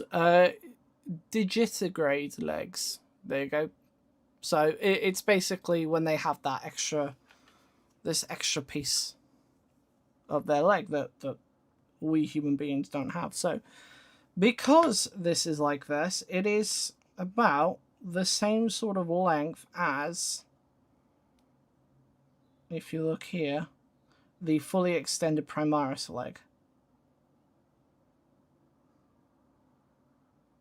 So it doesn't quite work for what we're after. But there is something there. There is an idea. We just have to find it. We just have to find the pieces.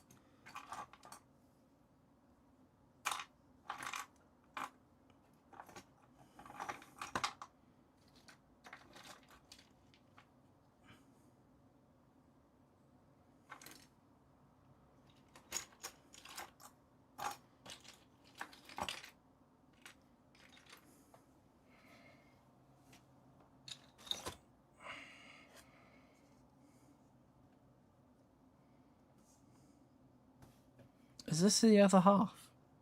Is this actually the other part of the body? I think it is.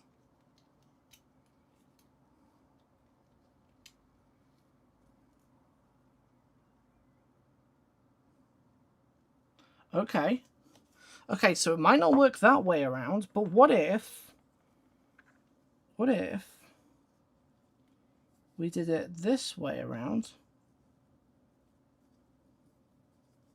So this is up like this, and the chaos leg is fully extended, pushing off of the ground, right?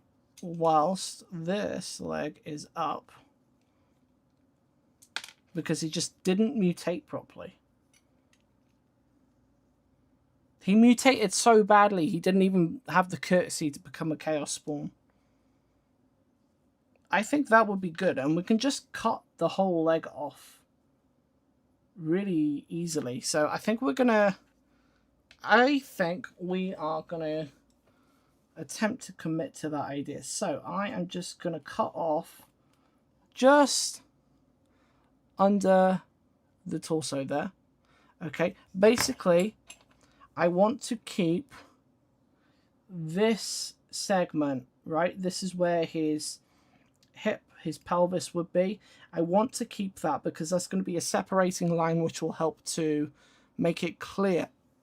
Excuse me, it'll make it clear on the miniature, or at least that's what I hope. So I'm going to cut just along here, and I'll keep the tail segment. It might prove useful along the way. So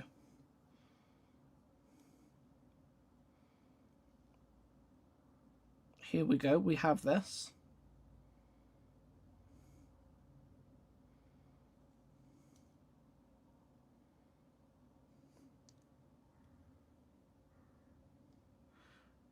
And we just need to get it basically to fit in. So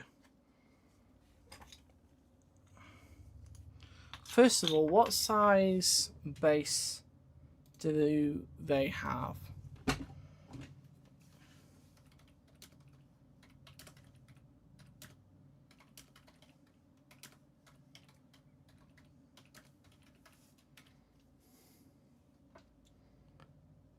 Okay, so they use the standard 32mm ones. The Possessed have much larger ones. So yeah, they use 40mm bases. And we're gonna try and make almost like a mini diorama. So I think what we want is something maybe like where did my screen go? Phone, behave yourself, please. What we want is maybe like a 50mm base. Could tear a chunk out of the regular leg and replace the chunk with a large pustule sculpted from green stuff. Absolutely, yes, we can. And I've got some ideas along that route. So you're in the right zone. I like it. Let me go grab a few things. So I've immediately forgotten what I was going to get.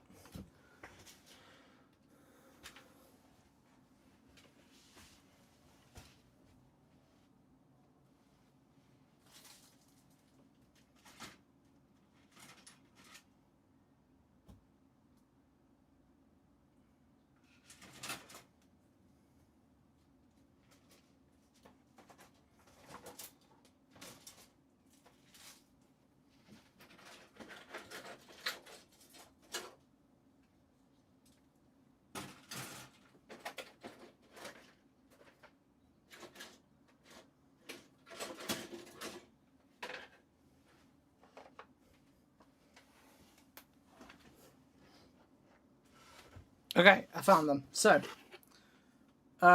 first, I have some Dark Eldar Scourges from another project that I'm working on. And I think we can use these leathery wings. Okay, I think they're going to be really good for us. We can use that as like the one wing that sort of grew correctly, but then it got torn up and messed up. I think that would be really good. But I have... This is the wrong box. This is my box of straws. Behold. My illegal plastic straws. This isn't the box that I wanted.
Okay. My bases. I found them.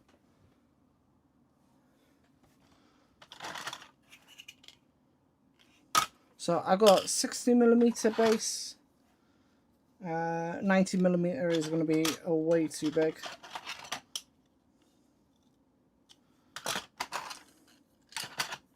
I think a 60mm base is going to be just fine for us.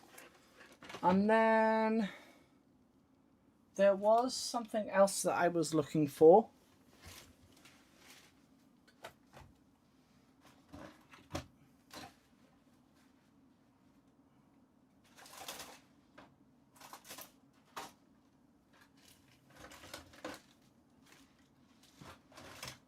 I'm just hoping I still have it hanging around.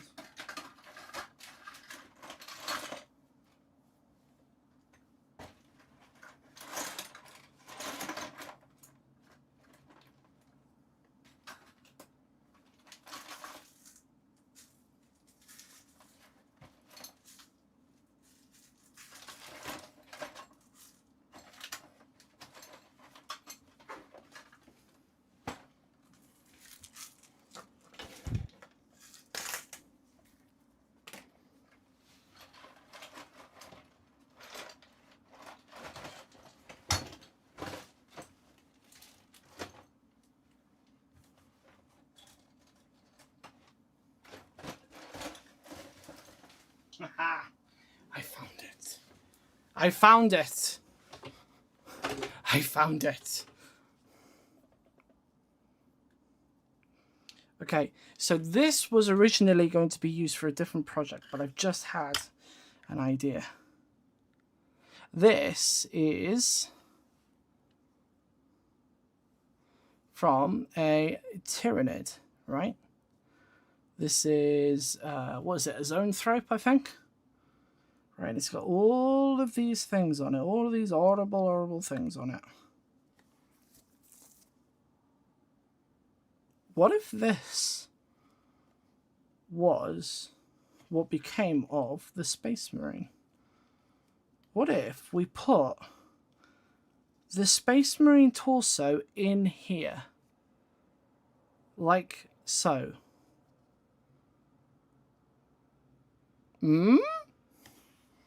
Give me your thoughts.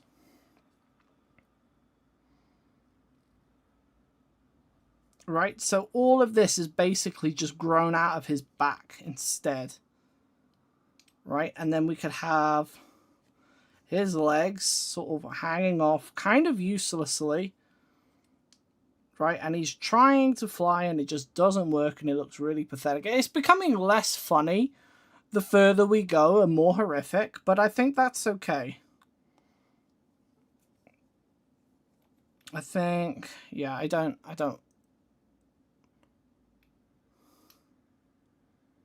know how I feel about that angle. I mean, we could go that angle. But I think I prefer the other direction.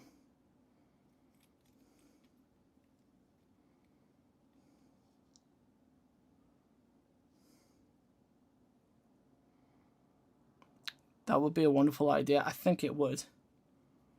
You would be going into like full-on possessed or chaos spawn direction. And of course that would mean that we have no real use for the power pack. We could include elements of the power pack there just to show how it's growing out of him. I do like this idea. The thing is, the other idea I had was the Chaos Knight I'm doing for my brother, or not the Chaos Knight, the Imperial Knight, was going to be holding this in his hand, having like ripped its head off or something, but I might have another one somewhere. I just don't know. But I really like this idea. I think it's a good idea. Do you know what? I'm doing it. I'm doing it. I'm committing. I think it's a great idea. I think we can stuff it in there. So let me grab these clippers. Reminds me of the infection in Hollow Knight from how the puzzles look. Give him a long tongue, he could be an anteater, right? Like the bloodlickers we were talking about earlier on, right? These guys, right? Not this guy. These guys, right? But inverted.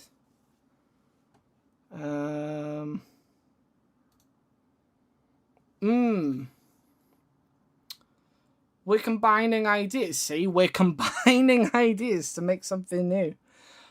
Do you know what? You guys like it. I like it. Petrie, come back. No, Petrie, please. There he is. We're gonna do it. We're gonna do it. Right, let's cut off this piece on the back. We don't need that. Okay, that's just getting in the way. That's blocking the connection points. We're going to file that right down.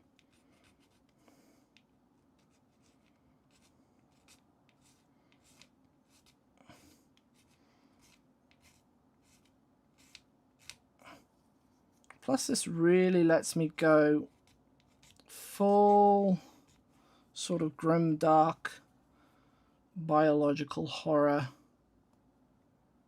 stuff. Like John Blanche always wanted us to. Rest in peace, my man. What a legend. So we're just going to take this off.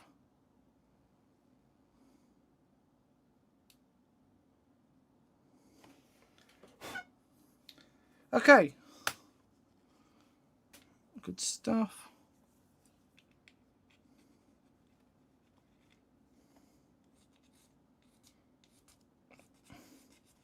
This is great because now we're starting to come away from like standard kitbashing conversion standpoints, positions. So this flat bit I want basically to meet up here. That is, it's done that. All right, never mind. It's done it for us. Okay, I'm not going to argue with it. What I think I'm going to do, I don't like it feels like it could break quite easily, that it may not stay in that position.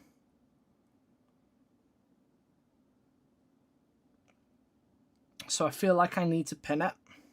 Now, I pin a lot of stuff that I probably don't need to pin, but I feel like I do in this case.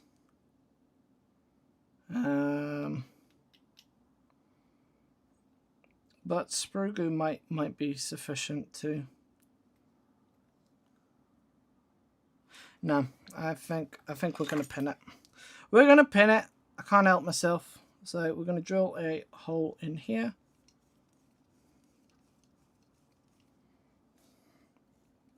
Try and actually do this on screen so that you can see it and I actually have footage.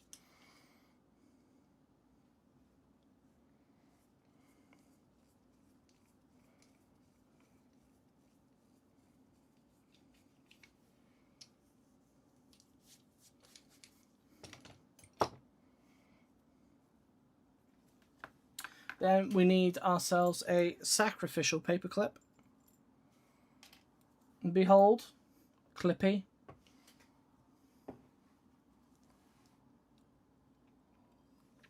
And I need my other clippers, not those Citadel ones.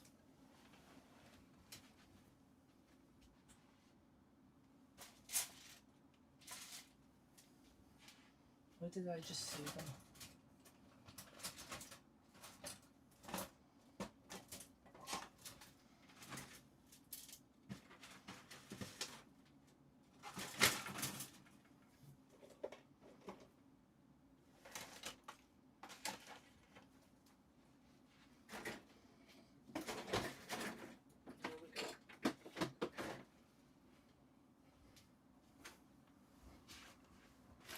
Now, what's interesting is that because we've added Tyranids into the mix, we have a whole other species range to pull from.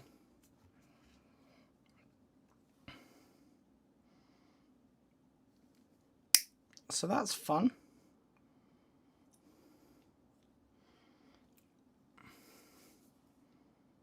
Oh, my muscles. They don't work. Yeah, that's a really good call on the Hollow Knight reference. I didn't play much of Hollow Knight, not because I didn't like it. I did like it. I was just rubbish. I was terrible. But yeah, no, the Hollow Knight pustules is a brilliant idea. Let me just have a quick look.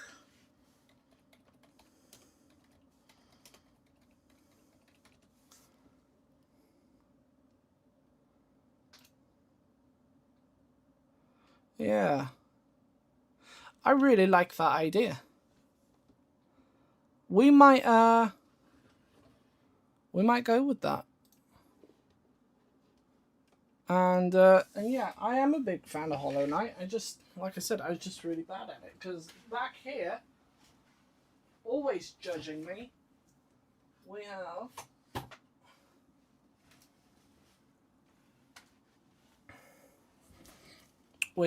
have this guy. Because, you know, he's just always upset. He's never happy. And he's just garbage. And, well, a bit too much like me, I think. I relate to the man. I understand him too well.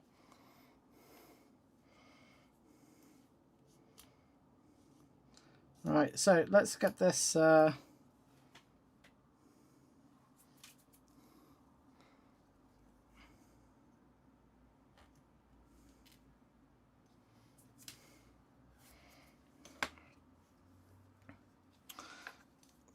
So that would go in there. Oh, that's going to go quite a long way, isn't it? Okay. It's very hollow. We don't... hollow. We don't need it to go that far. So we are going to grab some super glue.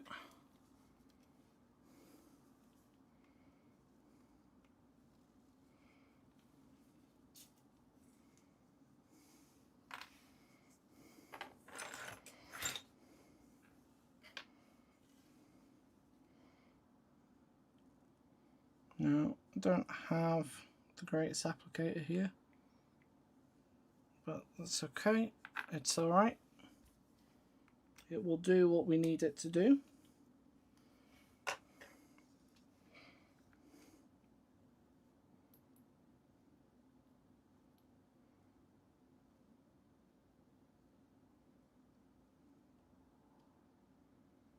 I'm going to have one there, and then I'm going to grab another one.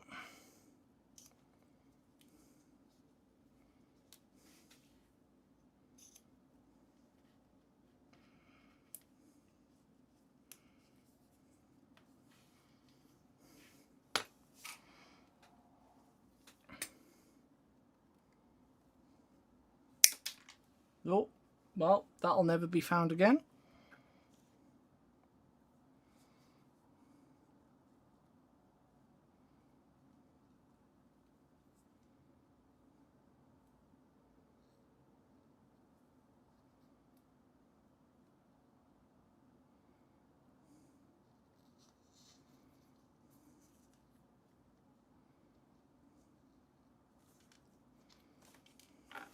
That didn't go very well. Let's try that again.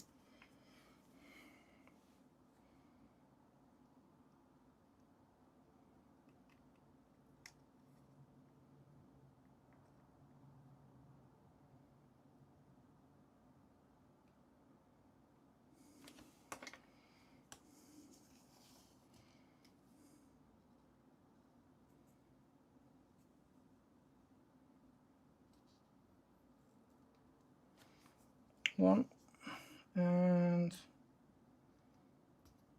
two.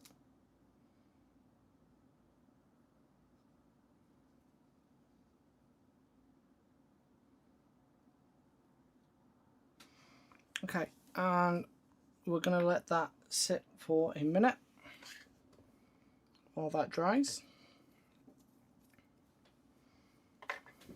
just so that they're in place. Then what we'll do is we'll trim them down, and then we'll mark out where the same points are on our Space Marine, drill the holes in there and put that in. Good stuff. Let me think. What else have I got that is going to help sell this idea?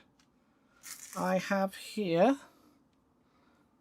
some jewelry parts. I've got these things which sort of create orbs. They create some sort of like orb. You can clip them together. I like them for like incense holders and stuff for my Emperor's Children. I've also got a bunch of hooks and rings, but I think what I need is my thing. Where's it gone?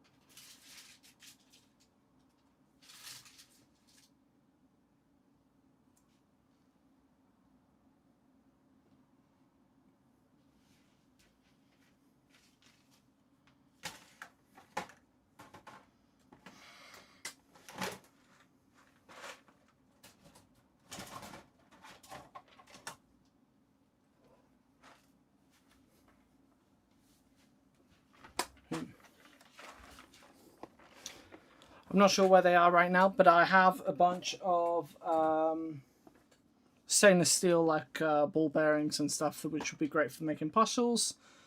I've got a lot of things that'll be great for making different size pustules. But what I want to do is, while that is working, we're gonna have a look through some spare bits and see if we can find something that inspires us.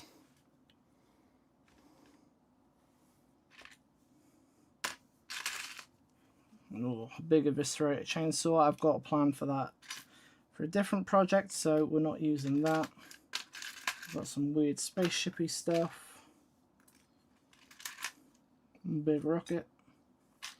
Loads of grenades. What is this? What shoulder pad is this? This is a Mechanicus. An old Colt Mechanicus one. Oh, flamethrower tanks. We could add some flamethrower tanks in. That would be good.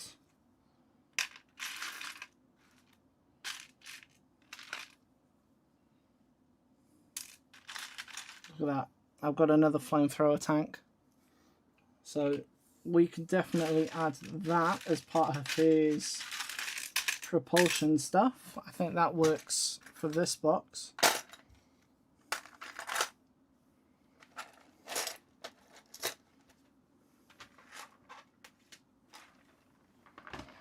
Alright, more Tyranid stuff.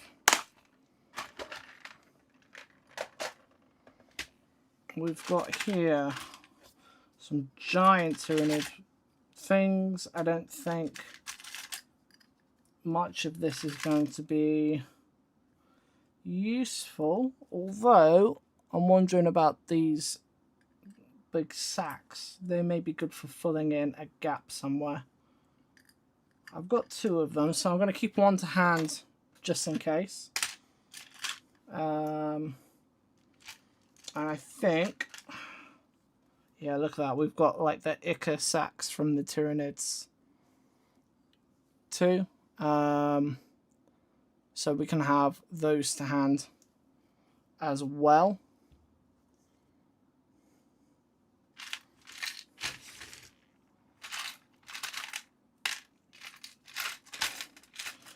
More generic stuff, don't really need that. We've got Orky bits.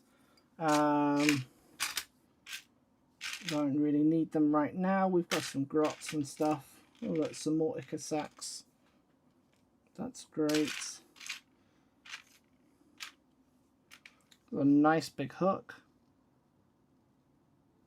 We'll save that for a different thing though, I think.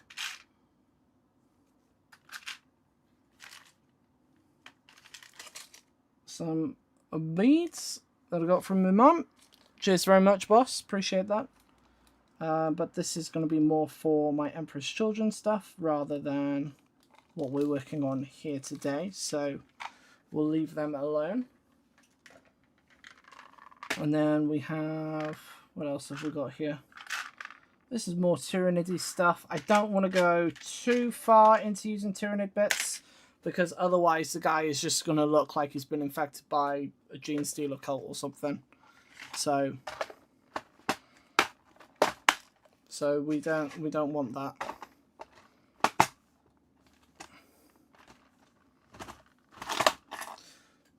So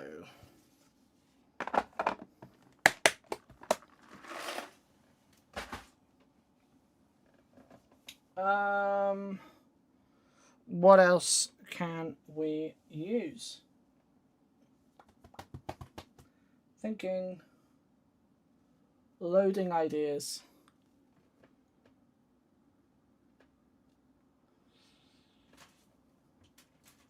I think we might use this Nurgle icon, which is from the Slaves to Darkness set.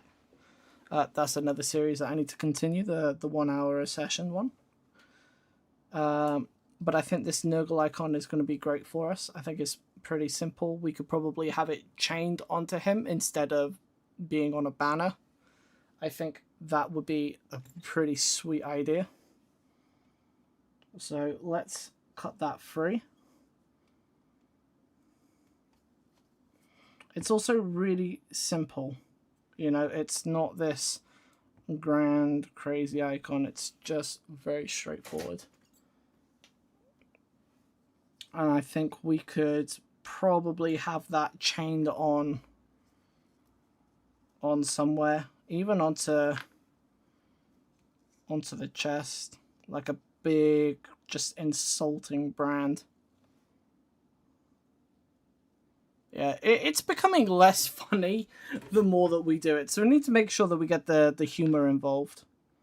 But these are glued in nicely now, so I want to trim them down a bit.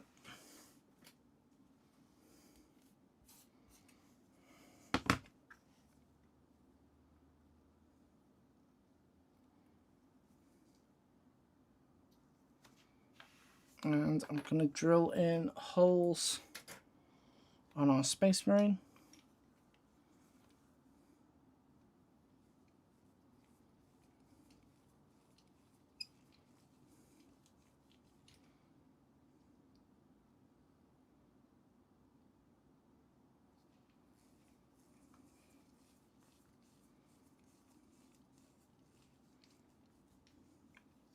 Camera, come back. Right, I don't think they're quite in the right space, but as long as one is in there, it doesn't really matter so much.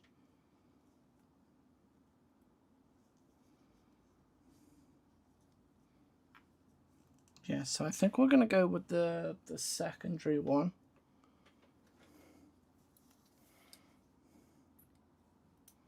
That doesn't really tell you guys anything when I say the secondary one. But I'm going to pull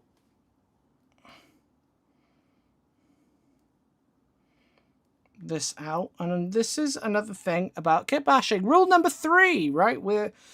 I gave you 2 rules ages ago, but rule number 3 is do not be afraid to undo some of the work that you've already done. This happens a lot in kit bashing.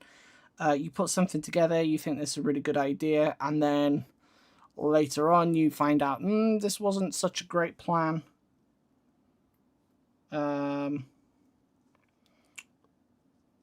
We could have done this differently. Okay, so that's going in there, but part of the Space Marine is kind of in the way. I want to see if I can just manipulate this by bending it, because the inside of the Space Marine is hollow. Yeah, there you go. That's good.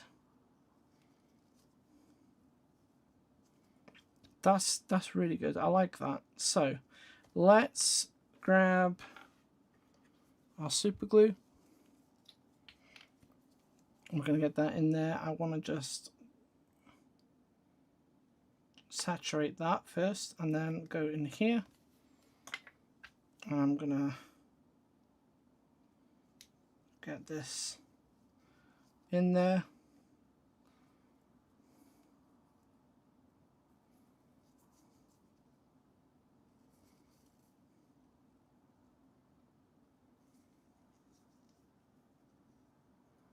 Just might have preferred a bit of putty in between just to fill in that gap a little bit, but I don't always think that far ahead. And we can always fill it in after. What I'm going to do is grab that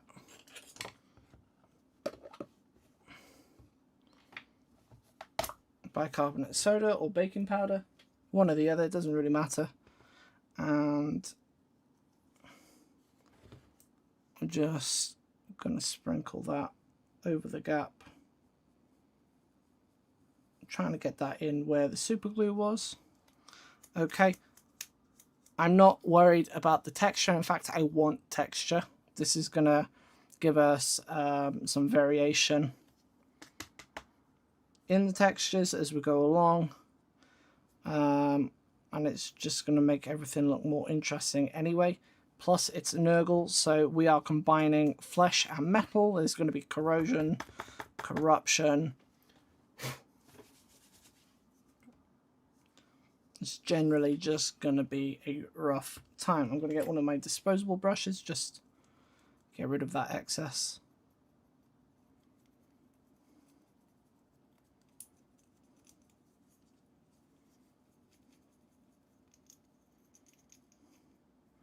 Okay. So, there is this. Then we can start putting things together. So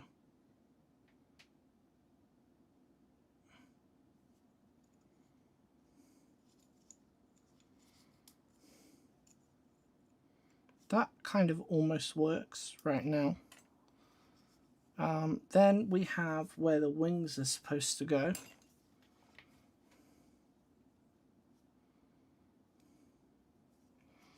I think we could put one of these on the bottom ones, like either side, like it's grown out and around it.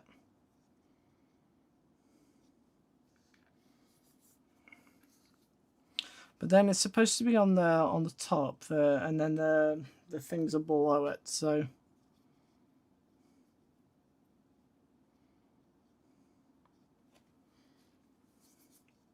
might not use those for this, but I think on the bottom might be good. We can have this work with this duality that we've got going on. What is this? I've got here like these little grabby arms. I really don't like that my autofocus turned off.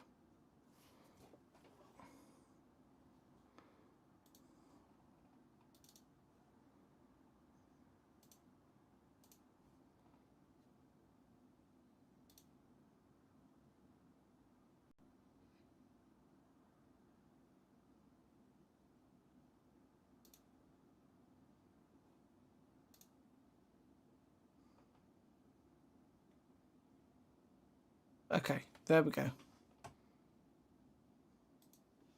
Good. So now these, I think, are actually from this kit. I think they're supposed to go in like so. What if they were like little stubby wing arms? I think that's a good idea, but not for this.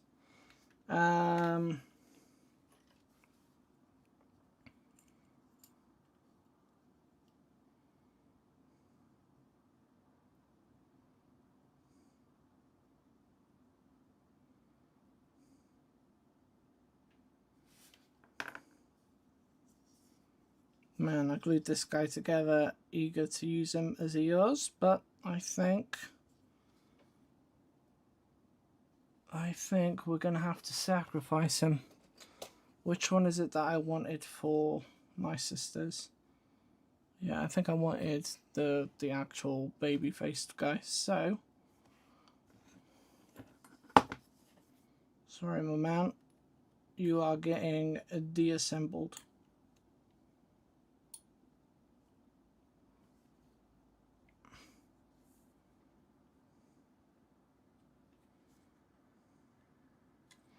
Let's save what we can. I think if we just cut either side of the spine, we'll be okay.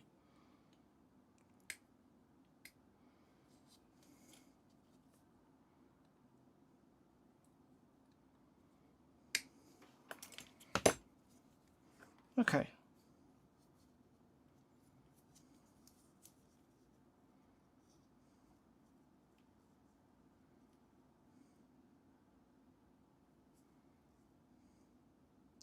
Ooh.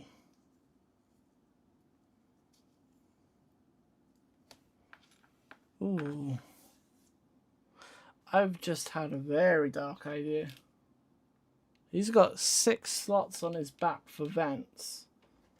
We could give him 6 wings, like an angel, like a seraphim or something. That would be a really good mockery from Chaos Gods.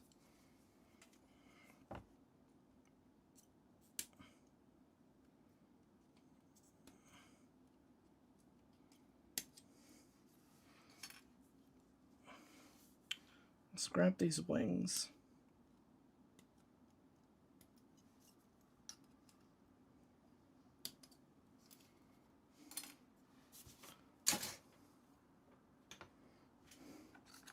Okay.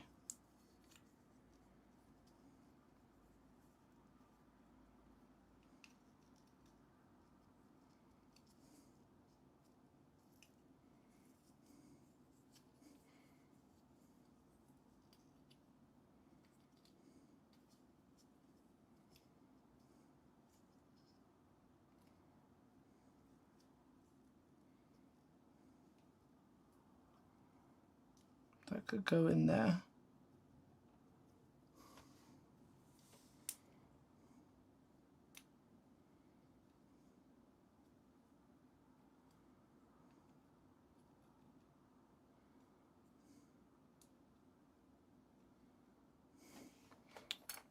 And the other side, I'm assuming, is going to be relatively...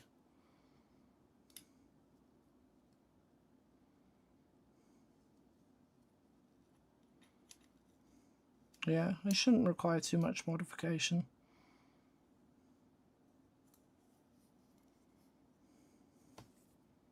I think it's just a case of picking which one we would want.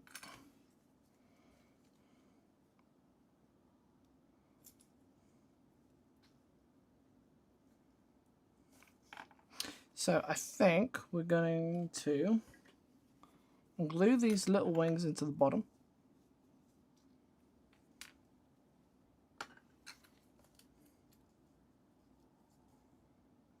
These could go into the sides, like here. Sorry, you can't even see what I'm doing here. So I think these would be better off going into the middle. They can follow this natural curve of the Tyranid body already.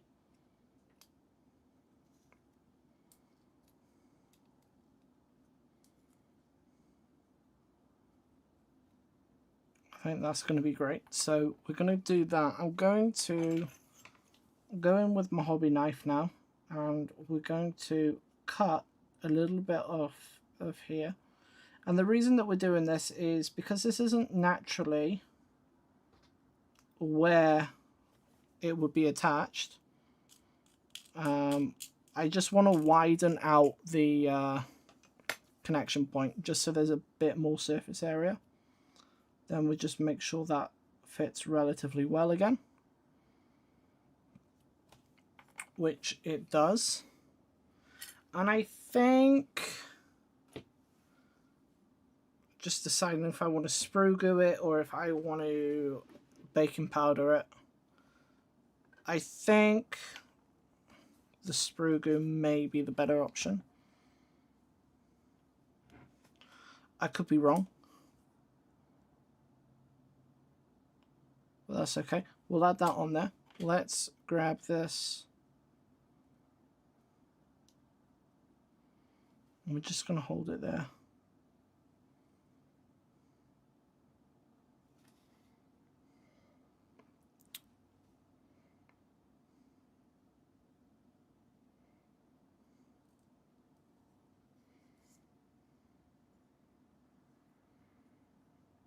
And of course we have to be careful because gravity is a thing.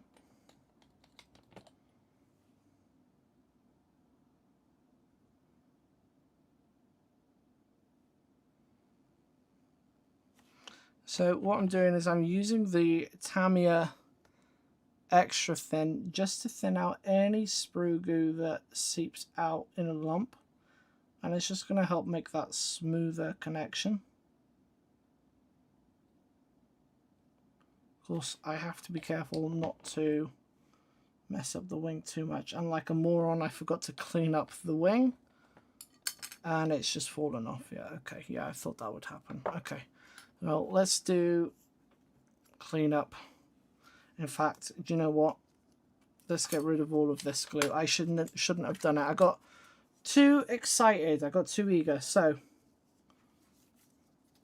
let's get rid of all that, as much of that sprue glue. I'm not worried about lingering texture because we will just utilize that later. I got far too excited, so let's just bring it back a little bit. We need to clean up the pieces and we need to do the damage to them.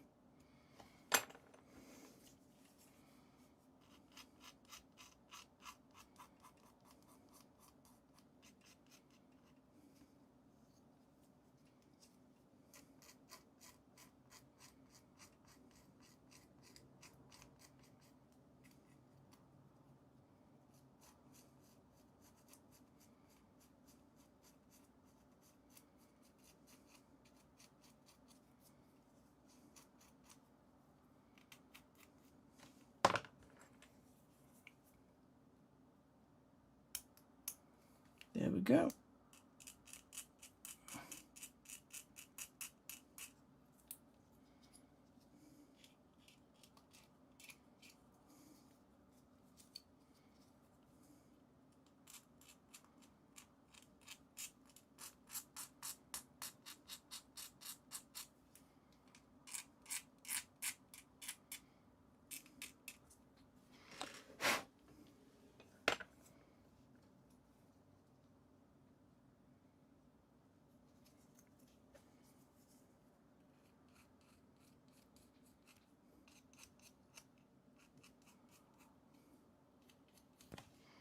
Okay, so we need to mess up these wings.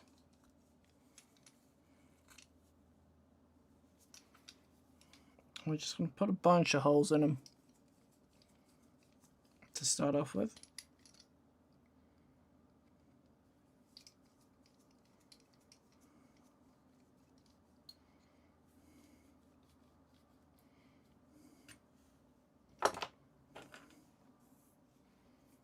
Okay.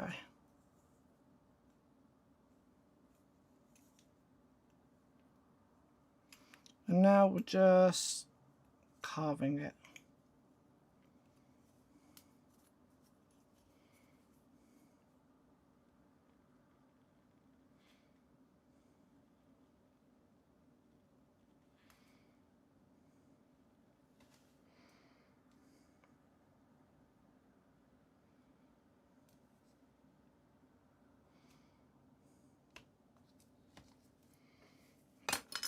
I know a safer and quicker way to do this. Here we go.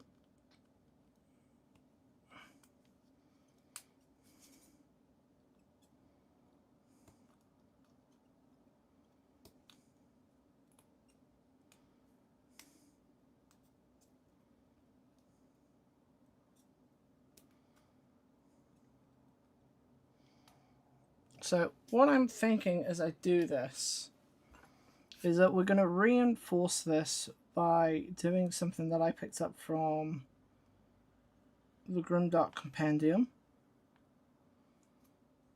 And that is, we're going to use some cigarette papers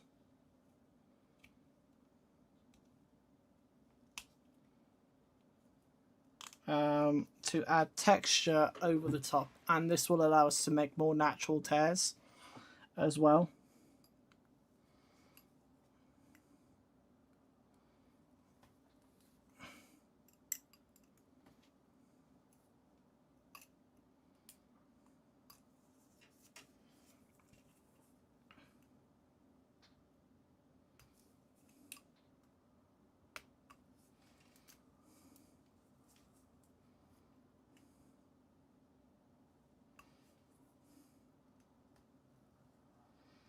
I'm just got to be careful not to, of course, hurt myself or mess up the model too badly.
Okay, that's looking good, and then we're going to do the same.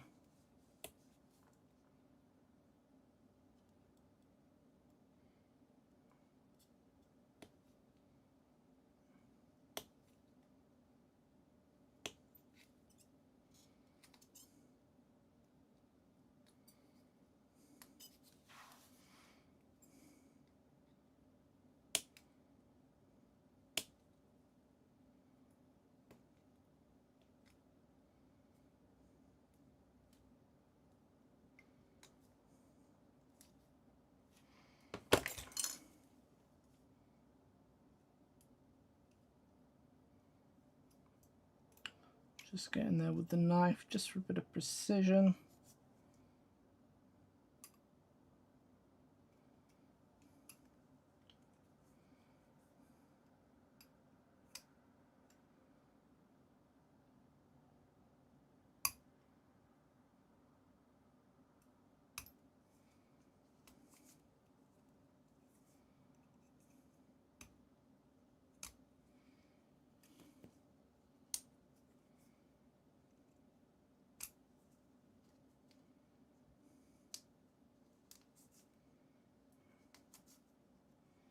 Rid of that one. Okay, we're doing all right.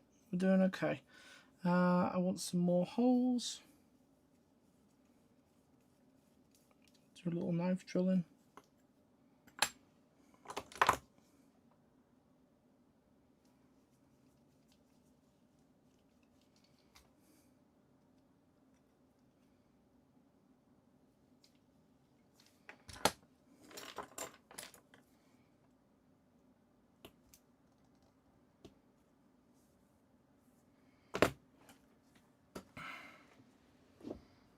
Okay, so we have a beat up wing. That will go in there.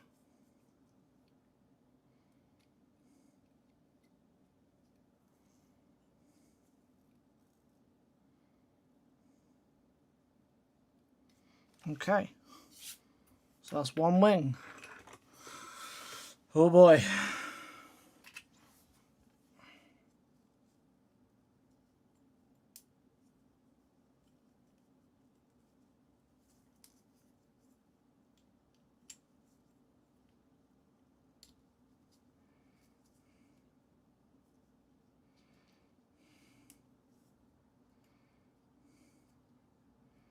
Could be an interesting way to fill in the gap.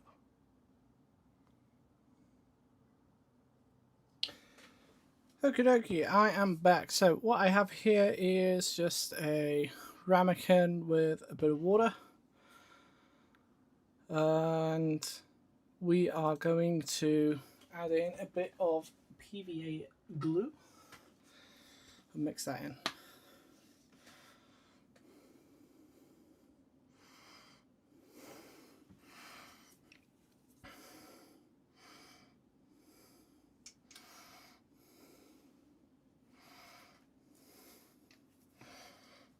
Okay.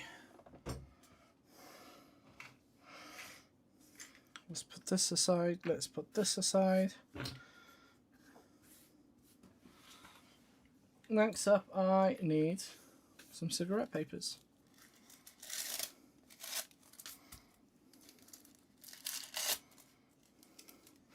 Let's start off with 2. And then we need an old brush that you are not worried about getting glue into. Okay, so don't use one of your good painting brushes. Okay.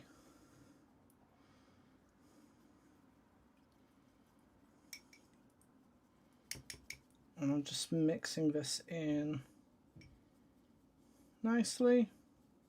You can use whatever you want, but we just want that nice bit of thing there. Then we're going to take a bit of our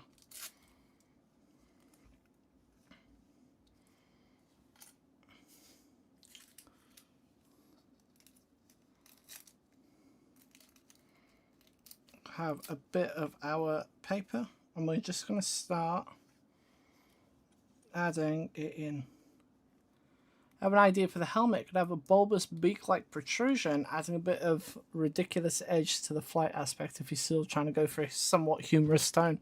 We can certainly try and add something like that in. I think that would be... I think it's good to maintain some of that humor. So yeah, that's a really good idea. So what I'm going to do is... I'm going to slap some PVA glue on here. We are not worried about details here right now, okay? This is going to add in its own detail as it goes on. So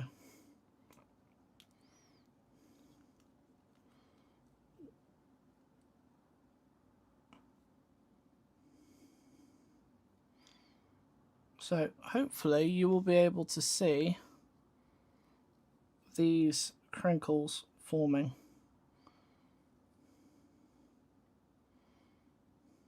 As we move and manipulate this. This is going to create a leathery skin-like effect. Now, I haven't done a lot of this technique, so I'm still learning.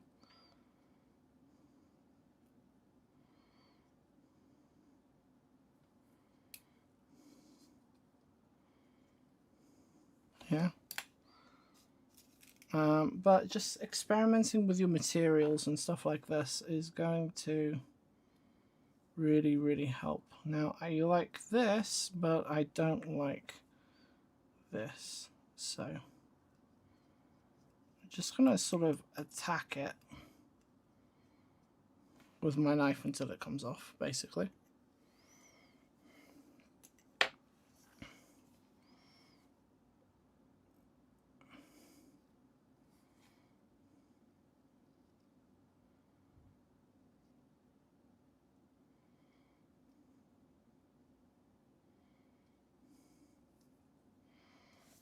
Okay.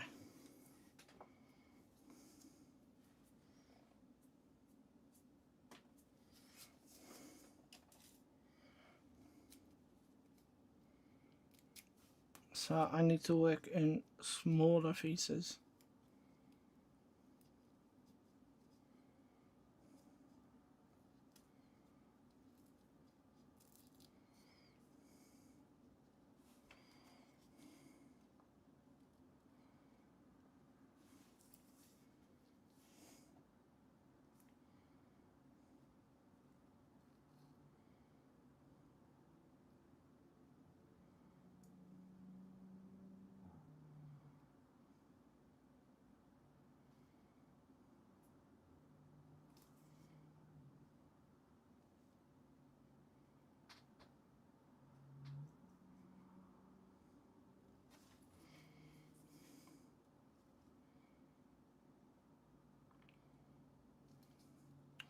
And then just take your time with it, really.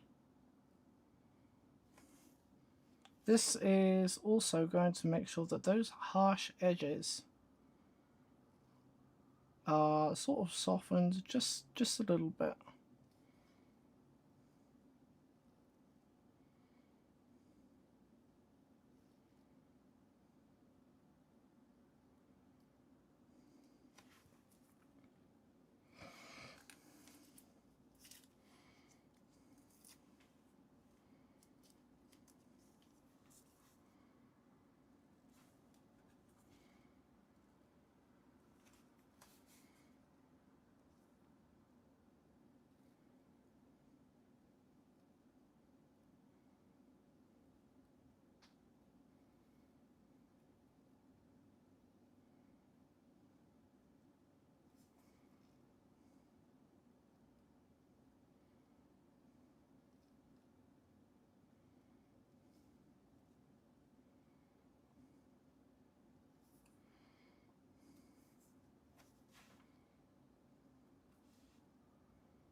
And we're just going to try and create some of these.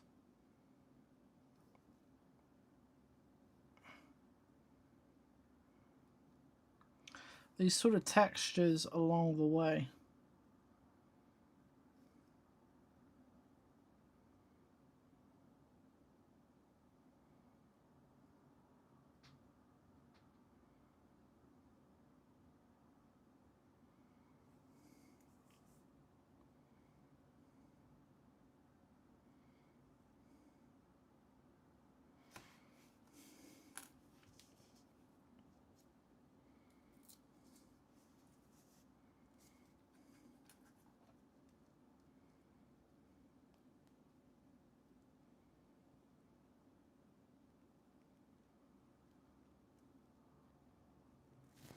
And with the paper being so thin, as it's manipulated and it breaks down, it should just sort of mush together.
I'll get that wedged in there.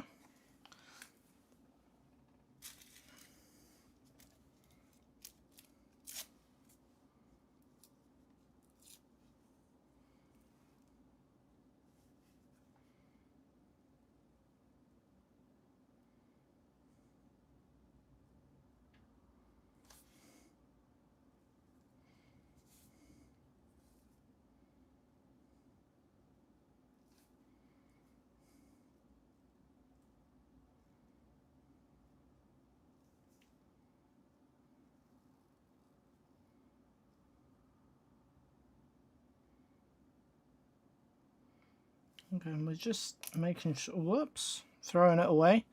We're just making sure that the separations in the segments are clear. We may have to reinforce that image later, but that's okay.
Hopefully that will make it a bit easier for you to see. It's white on white and everything, so it's not the greatest, but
yeah, essentially we're just paper mache in.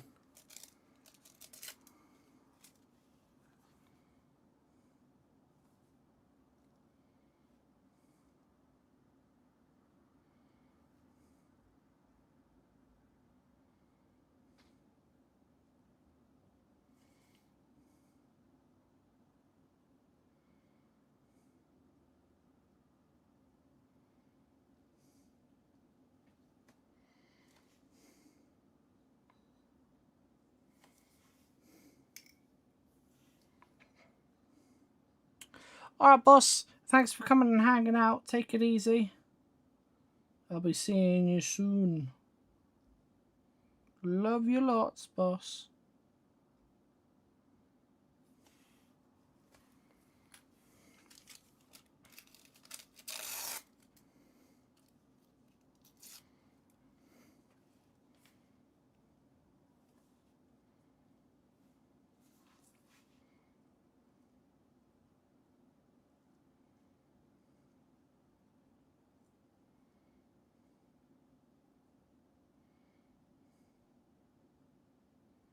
No, I don't like it when it folds over like that into a hard line like that. Bit of a nuisance.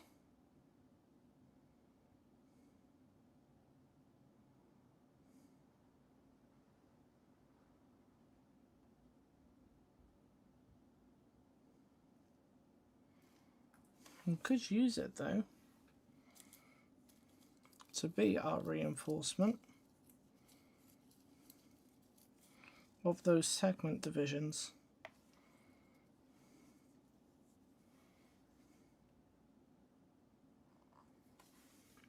Which I quite like the idea of, actually.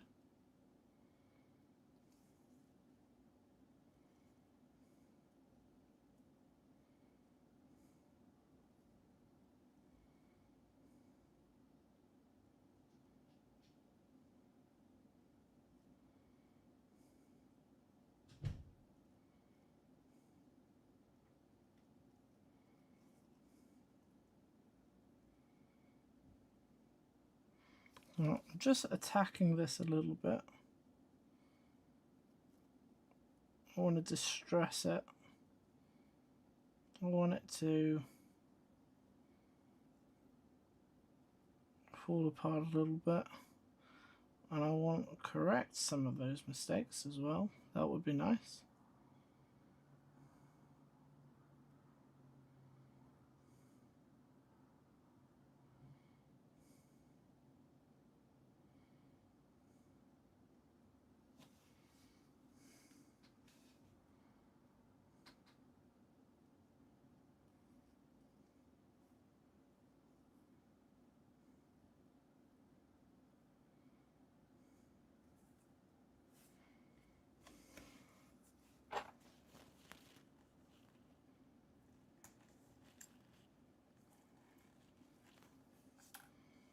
Mm.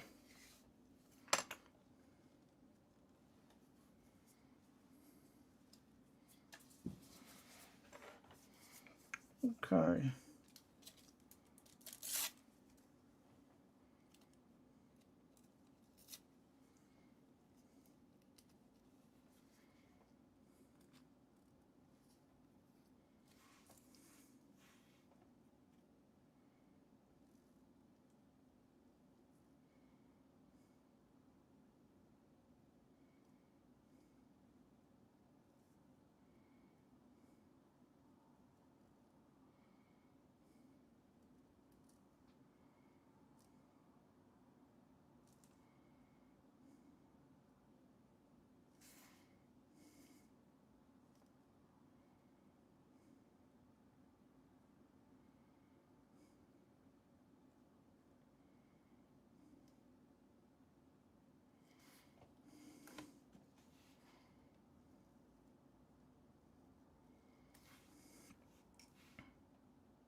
Okay, I will fold this segment over because this is where it's going to be glued into place, so this will allow us a bit more surface area, and we'll super glue it. We'll super glue it in.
No! Oh no! Lost the whole segment.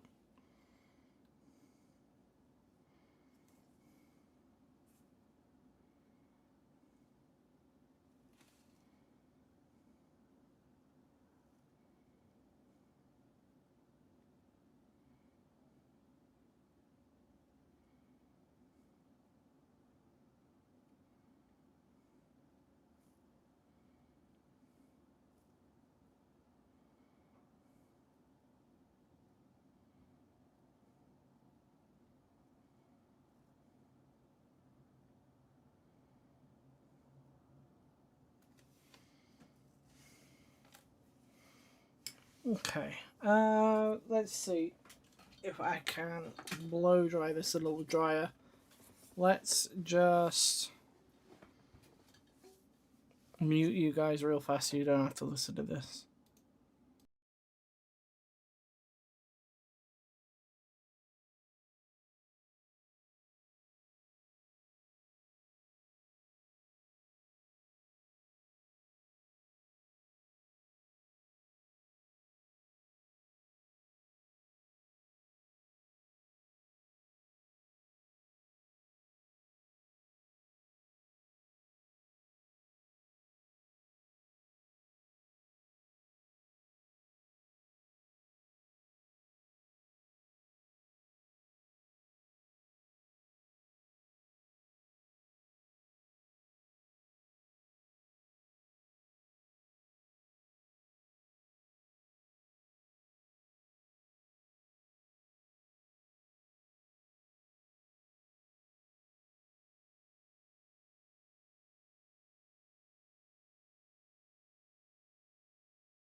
Okay, so we've just given this a quick blow dry. It's not perfectly dry, but just dry enough for us to see what's going on here.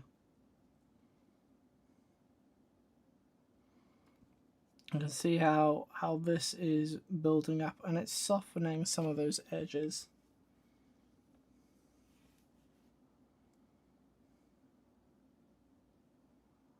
Yeah, and it's creating new textures.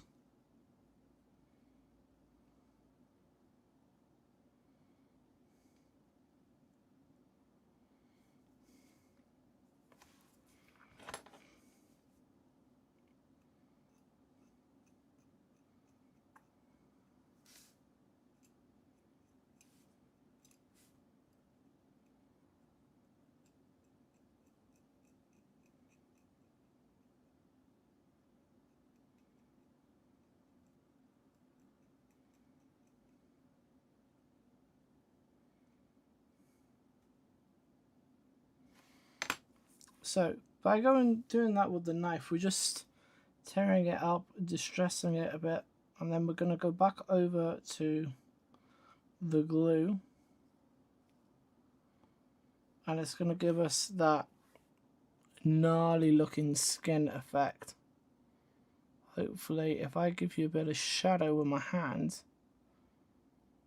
you'll be able to see what I mean.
little too aggressive there.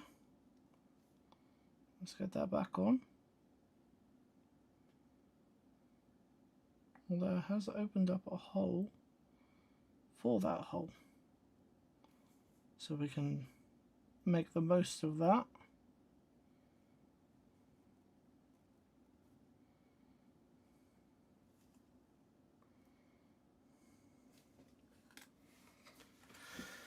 Okay.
I don't want to lose that that exposed muscle either.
No, wrong light. That's right. I want that edge facing down.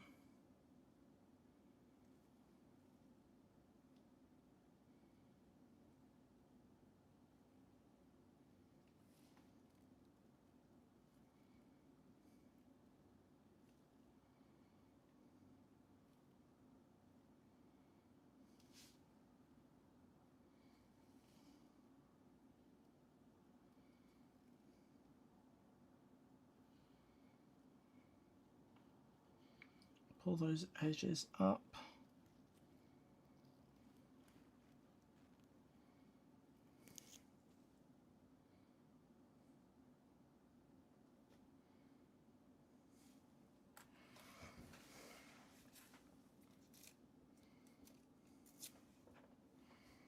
And I just want some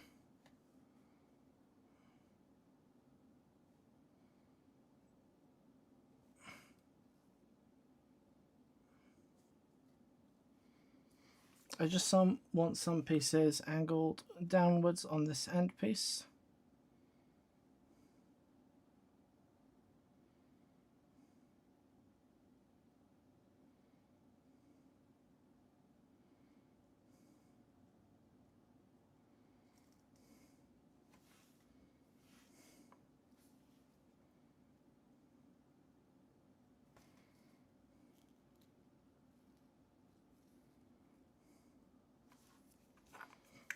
And then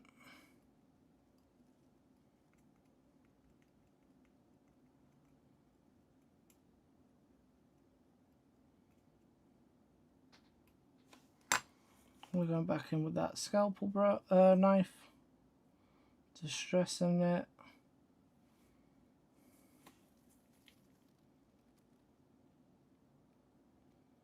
Didn't mean to move it around quite that much.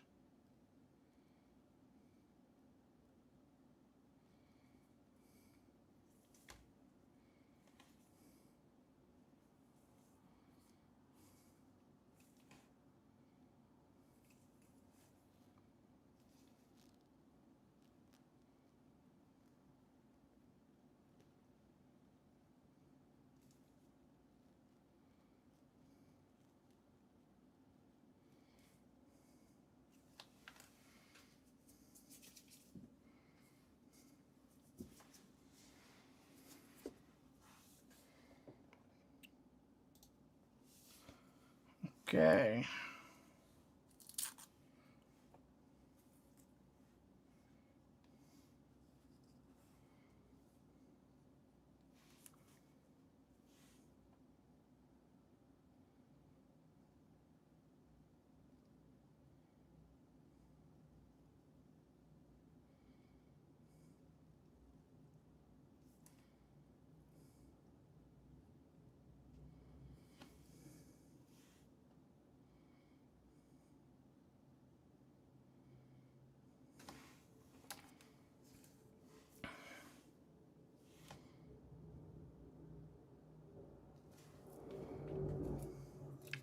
Airflame.